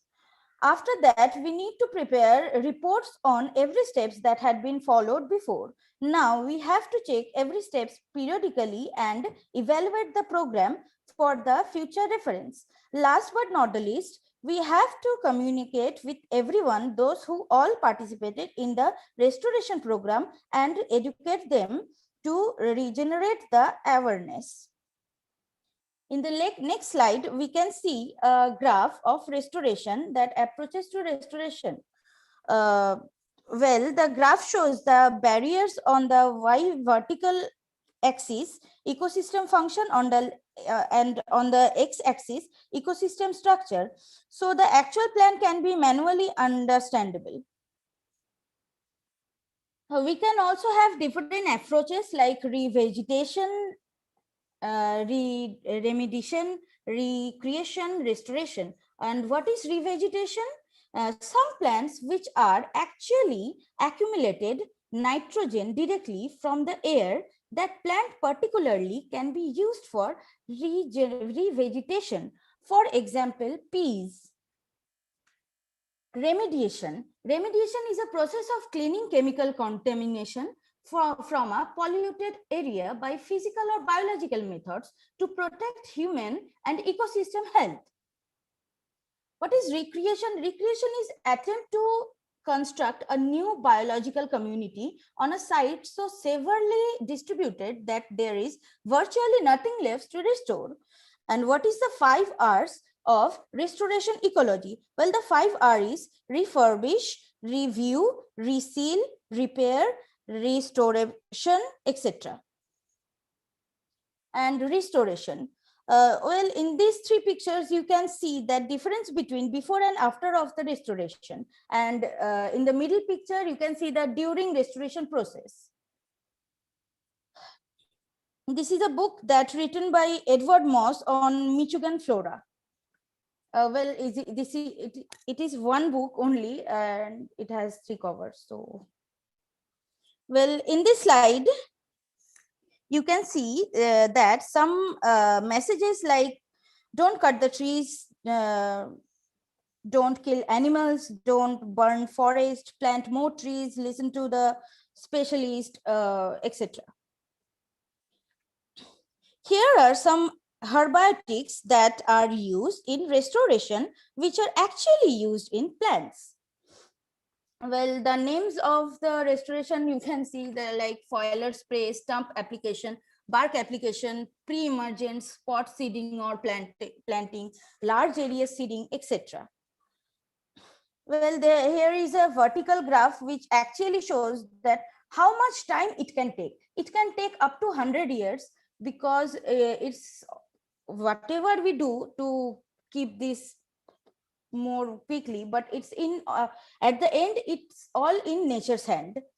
So, and lastly, I would like to thank you for giving me this wonderful opportunity to describe about this PPT I have made. I shared my point of view. Okay, I'm done. Thank you. Thank you, Megha. That was a lovely presentation yet again. And thank you, sir. Great to see some wonderful presentations being made here, and I'm sure all the participants and attendees and the panelists must be enjoying and having a great time looking at these presentations and must be making them think a lot. Can I have a quick word now from Dr. Shubhashis, Doctor, our Controller of Examinations, and can you please share your views with us, sir? That's going great, and there are good presentations from the participants, and which encourage us to hold such programs, probably more number of programs. There are, I think, we have planned to host many other such programs. So please carry on. And I have one. I want to beg your excuse to be disconnected from this panel, as because we have an official meeting with some other external offices. If it is internal, we could have avoided, but it is with some external agency meeting. So therefore, I need to discontinue from here and join there. Registrar Sahib has already left for that meeting, and probably Professor Indranil Mukherjee will also join there. So, so on behalf of all three of us, I request you to excuse us from here. I believe all other panelists would do the rest thing well. And congratulations to the winner in advance. And hope after the pandemic is over, we can meet each other physically at some point of time. Thank you. Take care. Goodbye. Thank you very much. But then before I let you go, I must tell all the participants and attendees here that the man who has been responsible for driving this from the front is none other than the controller of examinations. It's through his good offices that we have been able to reach out to so many colleges and so many students, and that's why we have got such a huge participation here. Thank you so much for all the efforts, and thank you for your support. Thank you very much. You can leave now, and thank you all. Thank you all for spending time with us. Okay. Moving on. With kind permission of the chair, Professor Sujit Mukherjee, because as COE said, I will also have to leave around 12, a little later. I wish to emphasize one thing, that is that all the presentations have been of a superlative nature, but we want this to be sustained. As Honorable Vice Chancellor always says, that this should not be a one-off occasion, that students are writing up something, presenting, getting a prize, going away. No, we want to groom these talents. And this is what I believe that all my fellow panel members will agree with me. We need to groom these people so that they can be the flag bearer environmentalists of the next generation. And if we are successful in training this core group, then in turn, they can spread the message to another group. So basically what we want to do is going through a train the trainer program. It is my utmost wish that we continue in this manner so that they can become genuine environmentalists in the days to come. And on behalf of the School of Management Sciences and of the university, I assure all of you that we'll be there with you for your further grooming. And this is not only true for these students who are presenting today, but for many others who are willing to be part of this endeavor, this exercise. Thank you so much. Thank you so much, Professor Mukherjee, and very, very important and wise words of wisdom those. And I hope we will all remember this and we come back and we will keep on encouraging and grooming the students. And I'm sure the students are going to come up all the way and make us proud. Absolutely certain about that. Thank you all for being with us. Thank you very much for spending time with us. And thank you for all the support and cooperation that we have received from you all the way. Thank you again. And of course, you can leave because we have a meeting. We can understand that. We will carry on with the process and we'll keep you updated about what happens. Thank you so much. So fine, from here we move on, and I must now tell all the attendees and the participants and the panelists that we have seen, I think, what, 7 presentations or 8 presentations. There are, as I said in the very beginning, there was one candidate, Shohon Kanji, who has not been able to make it, although his presentation is with us. He has been taken down by COVID-19, he's suffering, and therefore he has not been able to make this presentation. So what we will do is we will present his paper to you, and I'll just briefly show the judges the presentation that he has sent us. And I would leave it to the judges' discretion to look at the presentation, take something from it, and consider it as one of the entries for the competition. So with your permission, I'm trying to share the screen and show you the presentation sent by Shohon Kanji. Shohon Kanji, I wonder if you are hooked onto the program. Here we are trying to show your presentation to the huge audience, and maybe you can also see it if you are able to see it. Wish you all the best and wish you a very speedy recovery, Shohon.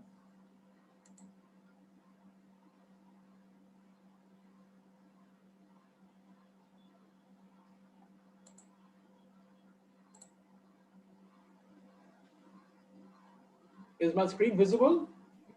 Yes, sir. So it is really for the judges and other attendees to have a look through the program that through the presentation sent by Shohon Kanji. He comes from the Government College of Engineering and Leather Technology, from the stream of information technology, that is.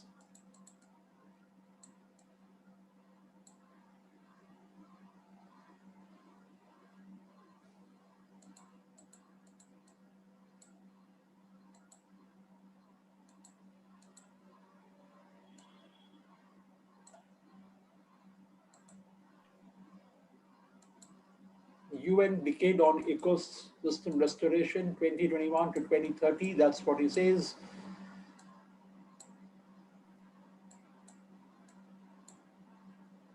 Alternative titles: habitat restoration, the restoration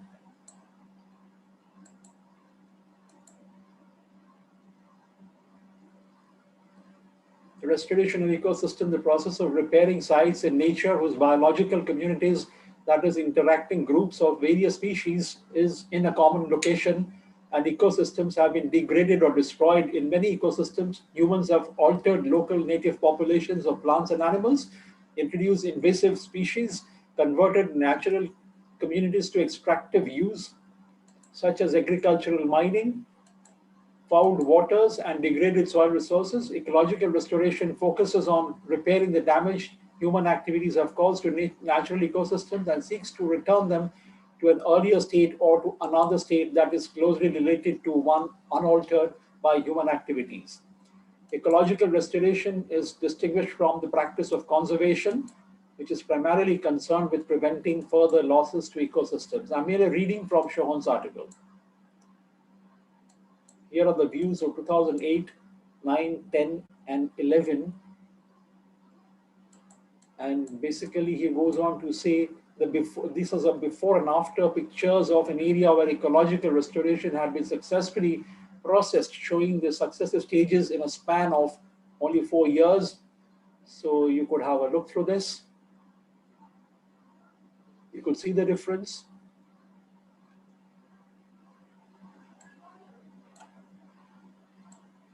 This is how it looked like in 2008, and then 9, and then in 10, and then in 11. Those are the before and the after pictures.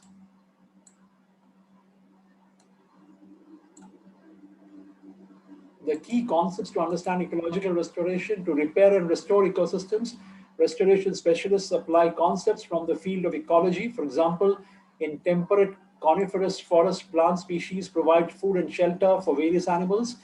The forest ecosystem provides important services such as nutrient recycling, both for the animals that live there and for humans who use the forest for timber and recreation. To remain healthy, many forest species rely on periodic disturbances such as wildfires. However, some disturbances such as deforestation are so damaging that they may instead impair the normal functioning of the forest by increasing soil erosion or by eliminating wildlife habitat. Thus, restorationists must understand the ecosystem's pattern of ecological disturbances. Disturbance ecology is the subdiscipline of ecology that explores the causes and consequences of both natural and anthropogenic, that is human-caused disturbances. In order to restore a deforested site, restoration ecologists often attempt to reverse the ecological changes caused by the removal of trees and other plants, the displacement of animals, and changes to the now exposed soil, which may be more prone to drying and erosion after deforestation. Ecological succession, the long-term evolution of the structure of an ecosystem's biological community that follows a disturbance event, is also an important part of the restoration process. That's what it says. And here is a picture of the ecological succession.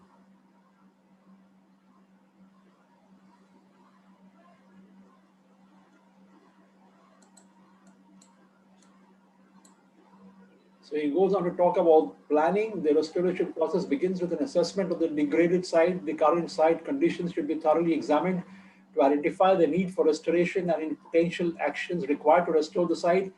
Restorationists should consider the cause of degradation, the likelihood that the degradation can be reversed or lessened, and the ways in which restoration can be accomplished. Early in the planning process, restorationists should identify the necessary resources such as funding, labor, equipment, plant materials, and technical knowledge that directly affect the project's feasibility. Support and participation from local communities and government institutions early in the planning process and throughout implementation can be invaluable. So that's the diagram he shows, the ecological restoration at the center, the theoretical framework, the social system, policy and legislation, the restoration toolbox.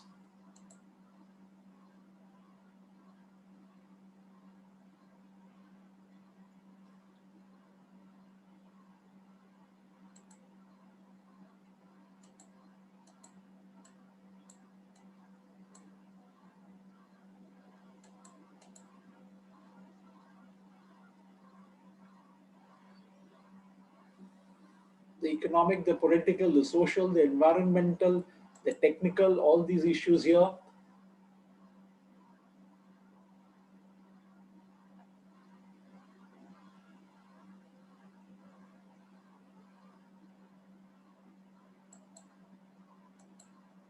So that is the planning blueprint.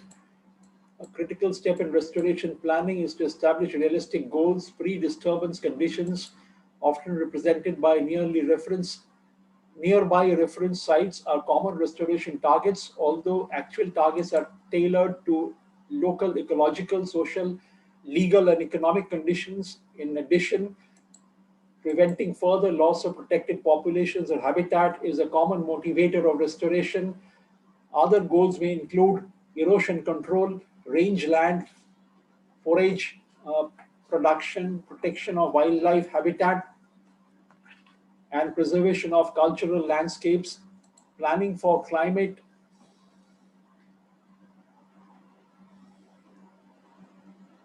Just a minute.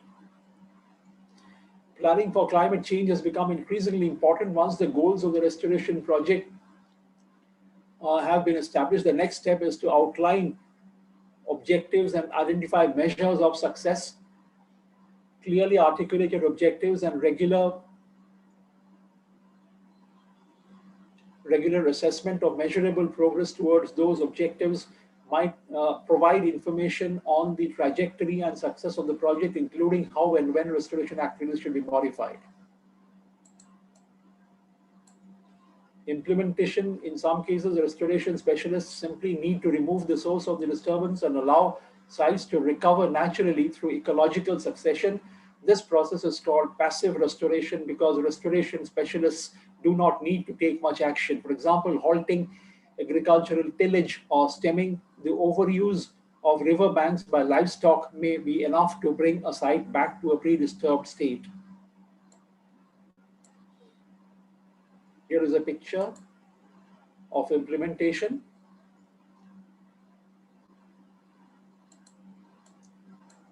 In other cases, the ecosystem has passed a threshold of degradation and disturbed sites within it are not able to recover on their own or can only recover very slowly. This is particularly common when soil and water resources have been compromised through erosion, earth-moving activities, or some other major disturbance.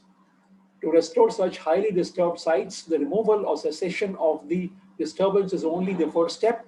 Restorationists must then engage in active restoration, which starts or accelerates the recovery process or attempts to change the site's ecological succession.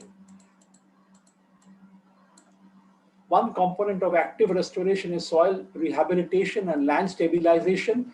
This component includes the restoration of the soil's or water's original chemical, biological, and physical characteristics. Examples include applying amendments such as lime to improve soil pH, stemming the flow of fertilizers to artificially enrich soil or water, inoculating soils with beneficial microorganisms, and tilling to improve aeration and root penetration.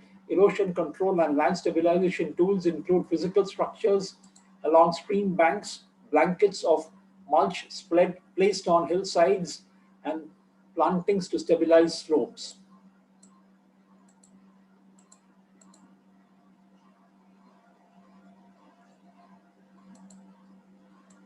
So that is a figure displaying the mountain soil restoration process.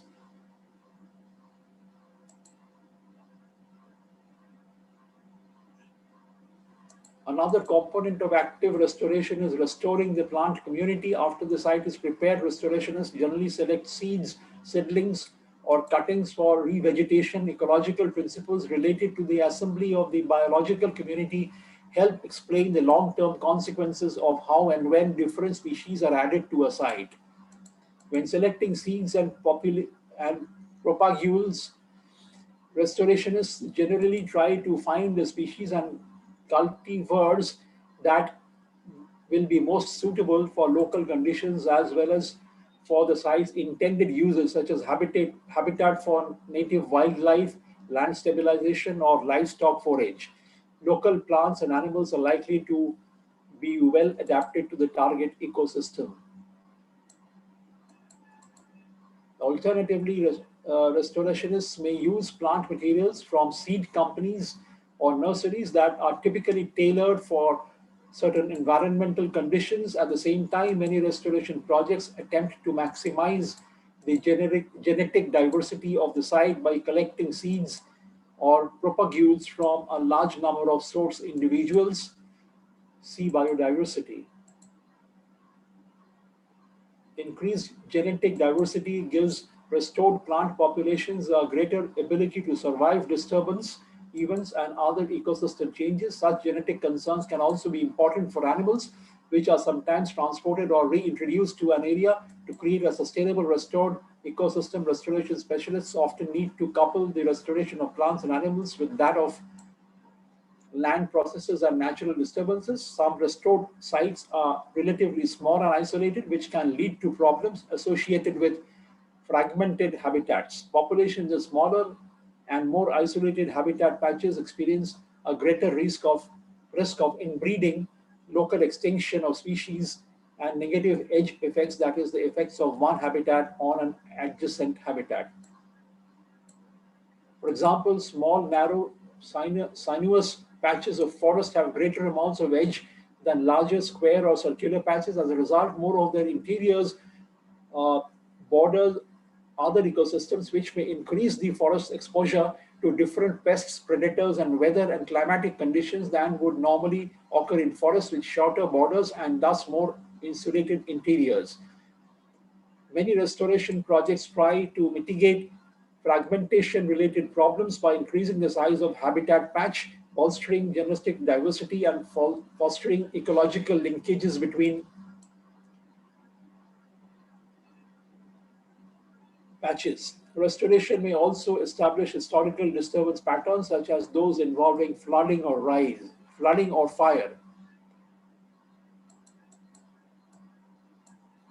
So that is the basis of ecological restoration.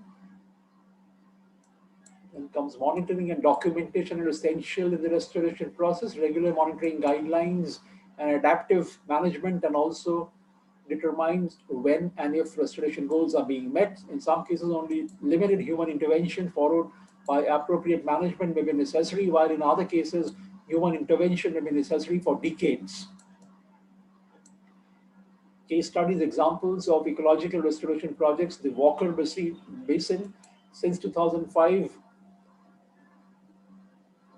legislators, private stakeholders, researchers, and restoration specialists have been working together to restore and maintain a desert lake in western Nevada. Walker Lake is unusual because it is a terminal lake. It has many inlets but no outlet. The long-term survival of Walker Lake's ecosystem, fishery, and associated economy are threatened by water diversions that lowered the water level by approximately 46 meters and raised salinity levels substantially. Like many other ecological restoration efforts, the Walker Basin project exists within a complex political, economic, social, and ecological context. To return water to Walker Lake, restorationists obtain water rights from farmers upstream and then convert existing agricultural land to drought-resistant crops or native desert vegetation. Ecologists continue to monitor whether changes in upstream water use are improving the health of Walker Lake. Since 2009, the project has continued to acquire water rights and instituted a voluntary program in which landowners upstream reduce their water usage, allowing more water to flow into the basin.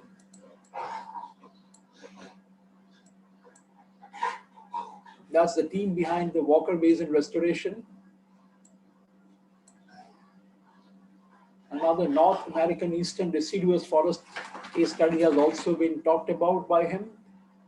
one of the most dramatic examples of passive restoration and the resurgence of North America's eastern deciduous forest, largely cleared for agriculture between the 17th and 19th century. This land was abundant as agriculture moved west and the eastern United States industrialized.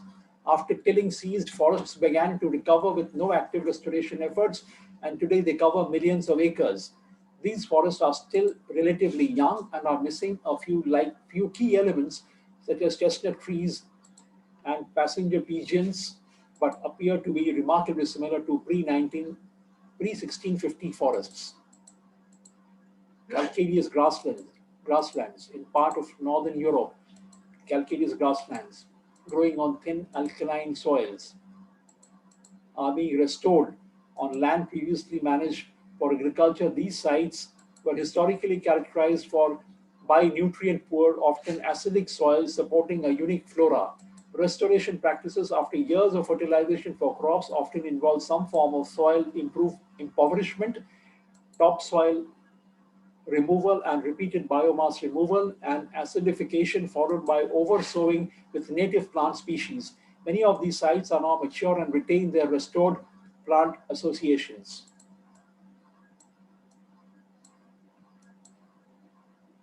Some pictures of calcareous grasslands. Ongoing issues and debates. Ecological restoration is not without issues. There is often debate about appropriate goals of restoration. For example, while many applaud the return of wolves to areas from which they were extirpated, some livestock managers strongly disapprove. Sometimes restoring a landscape to a more natural but less aesthetically desirable state conflicts with long established elements of cultural landscapes such as mountain grasslands in the Alps, Scottish hills, or pigs in Hawaii. Controlled burning in the western US is viewed as an essential restoration practice by the US Forest Service, but has been met with apprehension by local property owners. Involving such stakeholders early and often in restoration planning can help reduce such conflicts. In a world of limited resources, there will also be conflicts with those who fund a restoration project. Although restoration holds the promise of repairing damage caused by human activities, the legal process of mitigation has been criticized by providing a justification of the ongoing destructive actions. Additional philosophical debates involve discussion about the hubris of thinking that human beings can recreate authentic nature and whether nativeness is an appropriate or feasible criterion of species selection. All of these issues and debates are indicative of a young and vital field still defining itself, but restoration likely will be central to the future of human-environment interactions. So that brings us to the end of Sohan Kanji's presentation. Thank you very much for listening patiently to his presentation. Thank you, Shohan, and I wish you were presenting it yourself. So I close your presentation.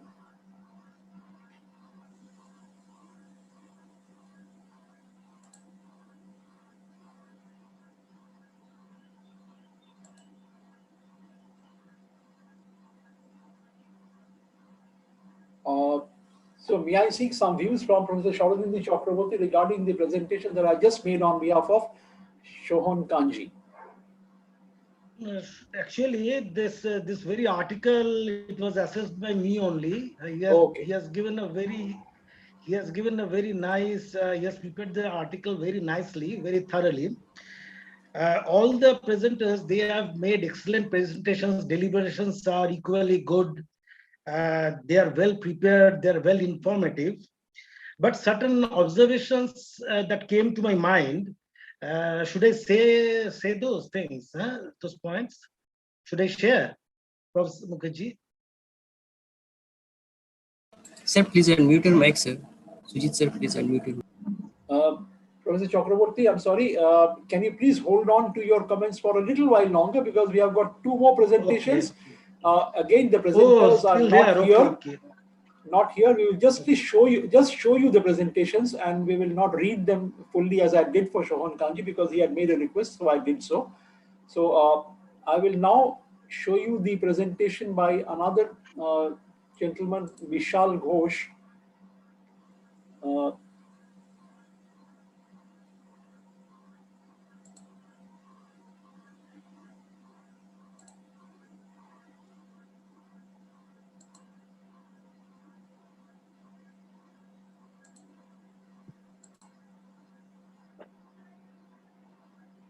So this is a presentation from Vishal Ghosh from the branch of Leather Technology, Government College of Engineering and Leather Technology.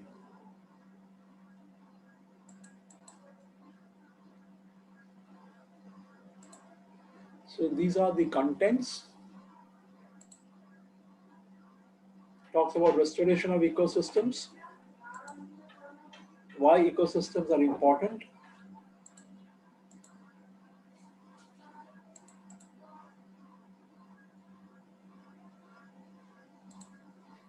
threats to ecosystems,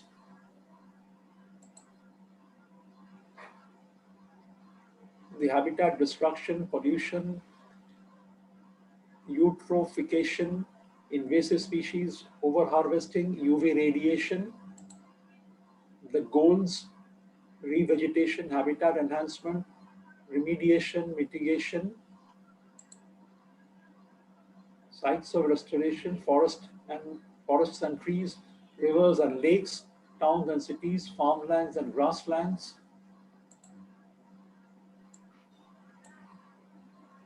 mountains, peatlands,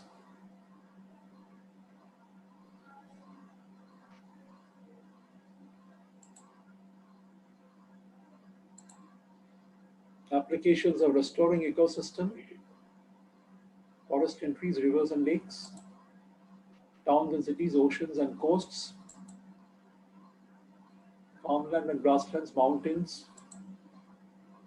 peatlands, and that's how we conclude. So this is in a nutshell the presentation sent by Vishal Ghosh, and he was supposed to come and make a presentation. For whatever reasons he could not make it. That's why we have shown you the glimpse of his presentation. So I'm closing this presentation with your permission. Okay. Yes, yes. And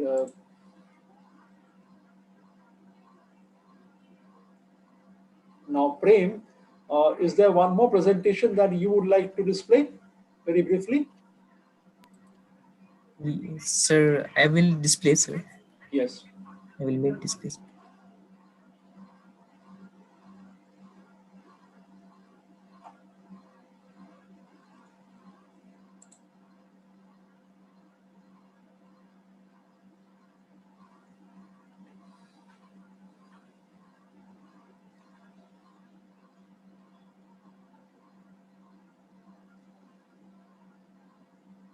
Prem, is there a problem? Is it visible, sir? Yeah. So this article is from Santanu Nag. Okay. And he's Just from run through this. Yeah. Yes, sir. He is from the Hooghly Mechanical engineering. Fine. I'll just read out. Just quickly go through this in 2 minutes. Yeah. Move on. Move on. Move on. Yeah.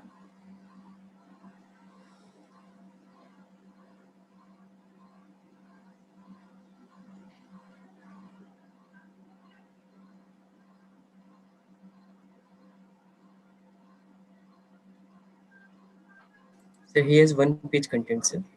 Okay. That's a very brief presentation. Shantanu, unfortunately, is another student who was supposed to come and make a presentation, but then he has had to rush to a hospital for certain emergency, and therefore he could not make it. So we are displaying his presentation on behalf of the judges and for the benefit of the attendees. And which college is Shantanu from? Yeah, Hooghly Engineering and Technology College. Fine. And he's from the branch of Mechanical Engineering, 4th semester, 2nd year. So, fine. That is the last presentation that we had for the day. Okay. Now I leave it to you, Dr. Chakraborty, to make your observations kindly. Please go ahead. Okay. Thank you a lot. Actually, all the deliberations are equally good. It's highly informative, and personally, I got very much enriched by all these articles and presentations thereof.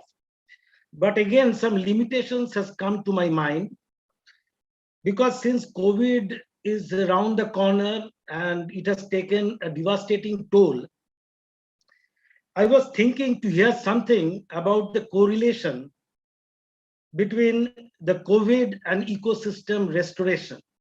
how the ecology and ecosystem are exerting its effects or vice versa upon the spread and the pattern of spread of the COVID infection.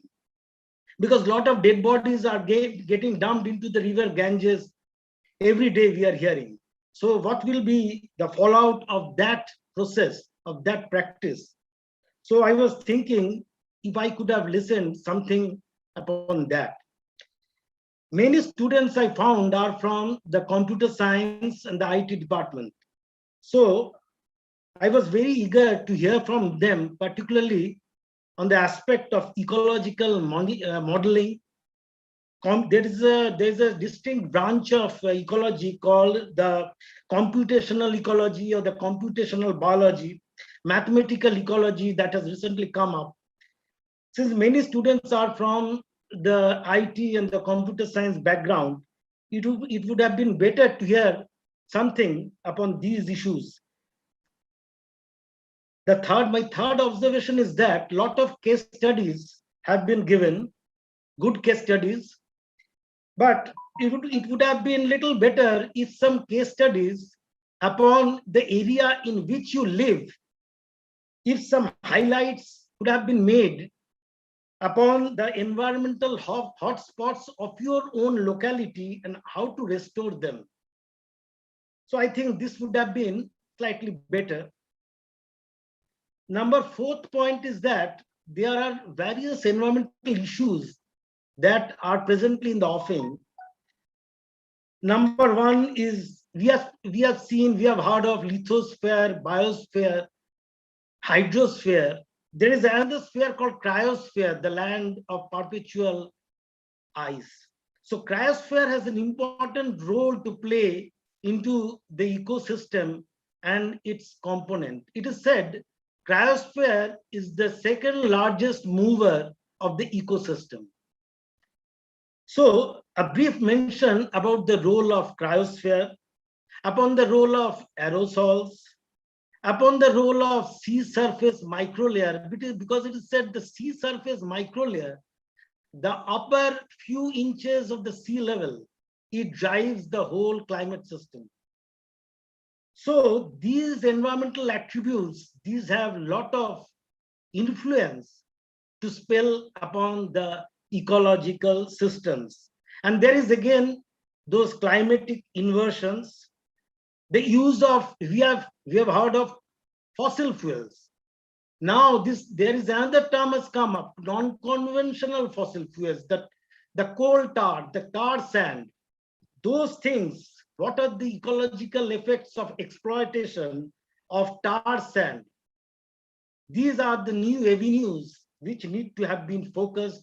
And then again, there's the fracking of oil. What are the environmental impacts, the ecological impacts of exploitation of coal-based methane, the deep sea gas hydrates? So I think these issues should have been dealt at least to some minimum amount. Last but not the least, economics is attached with every subject, so do with environment. So a few words about environmental economics, economics of the ecosystem, about economic trading of the ecosystem, the concept of model biovillage, the concept of eco-village, the concept of eco-tourism, which has come up heavily in recent times in restoration of ecology and ecosystem. This was lacking in most of the lectures. We have heard of environmental crisis, environmental threats, but again, there are some new concepts that have come up. The concepts of environmental resilience, the concepts of environmental or ecosystem synergism, concept of ecological dialogues and ecological conflicts. So next time, students, you all have spoken very, very good, very, very nicely. If you delve into these topics, it would be little more better. Thank you. Thank you, Dr. Sharadindi Chakraborty. Thank you very much for those wonderful words. And I think these are eye openers. And we as students, we all need to learn, and we can all improve he did say that the presentations made were very interesting, very educative, very enriching. And I also felt a lot enriched by the presentations made by the students here. And before we are really coming to the end of the program, and before we announce the best research article presentation here on this program itself, let me thank all the participants, all the students who have written research articles and sent over to us, the ones who have been selected, the ones which have not been selected, the ones which have been shown here. All of them have been very, very sincere efforts. And therefore, we put on record our sincere thanks to all the students and all their respective colleges and institutions for encouraging them to write these revealing articles and for having taken part in this wonderful program on World Environment Day. We will be certainly trying to extend certain marks to the students. We have discussed here internally in the university the mandatory additional requirements, or MAR as they're popularly called. There are marking schemes here.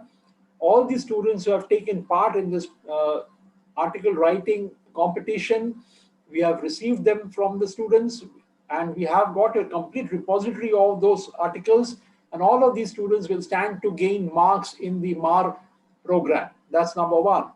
Number two, we are going to announce the best student article presentation award right here on the program. And Professor Sharadindu Chakraborty is going to make that announcement in just a short while from now. But before I hand over finally to him, let me tell you that all of these participants who have come over and all the 10 presenters here who could actually make a presentation, or a couple of them who could not make presentations for unavoidable reasons and circumstances, will receive certificate of appreciation or certificate of achievement from the university.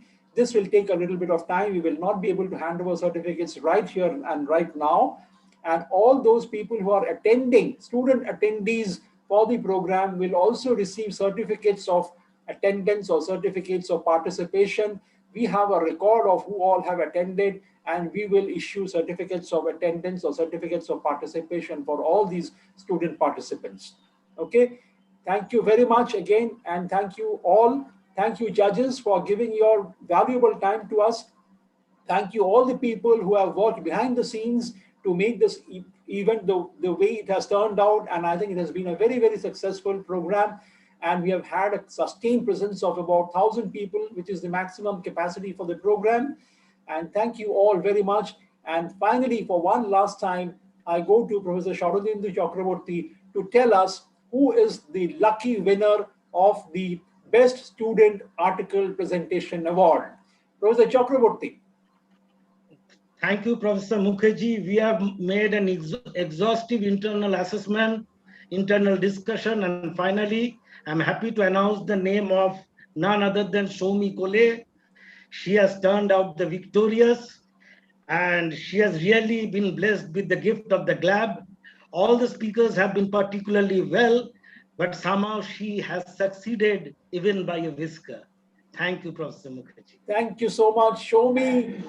Congratulations to you. Kudos to you. You are the winner of the Best Student Article Presentation Award on World Environment Day here at MAKAUT. Congratulations, Shomi. We would like to see you on screen. Shomi, Thank you, sir. Come on screen from my side also. Please switch on your video and please say a couple of words on this occasion. Face, yes. Shomi, can you please show yourself and say a few words? Shomi, yes, sir. Smiling face. Prem, can you get Shomi? Thank you, sir. Thank you very. Yes, sir. Yes, Shomi, congratulations from all of us here, from the university, from all the attendees, from the judges, from all the panelists. Thank you very much and a great effort. First of all, thank you, sir, for launching this platform where we can showcase our talents, we can present our articles, sir. Thank you very much. Thank you for believing and entrusting me that I have the capability to present my article. Thank you very much, sir, and thank you for all the inputs that you have given. Thank you for, and sir, Sharadindu, sir, thank you for your assessments and the points you told to add, sir. I'll keep it in mind. I'll definitely keep it in mind, and I'll make my presentation better for the next time. And also, congratulations And please give to the other keep in touch with me participants also. You also. also. Thank you, sir. Yes, sir. Definitely, sir. Show me you're from. I have Hooghly also College. noted down your points, and I will keep it in mind. Show me you're from Hooghly College of Yes, Engineering sir. and Hooghly Technology. Engineering and Technology College. Okay, so 3 cheers Yes, the for Hooghly Hooghly Engineering and Technology College, 3 cheers for Show Me, 3 cheers for MAKAUT, 3 cheers for World Environment Day 2021. Thank you all very much. Thank you all. Thank you, Stay sir. safe, stay well, stay blessed.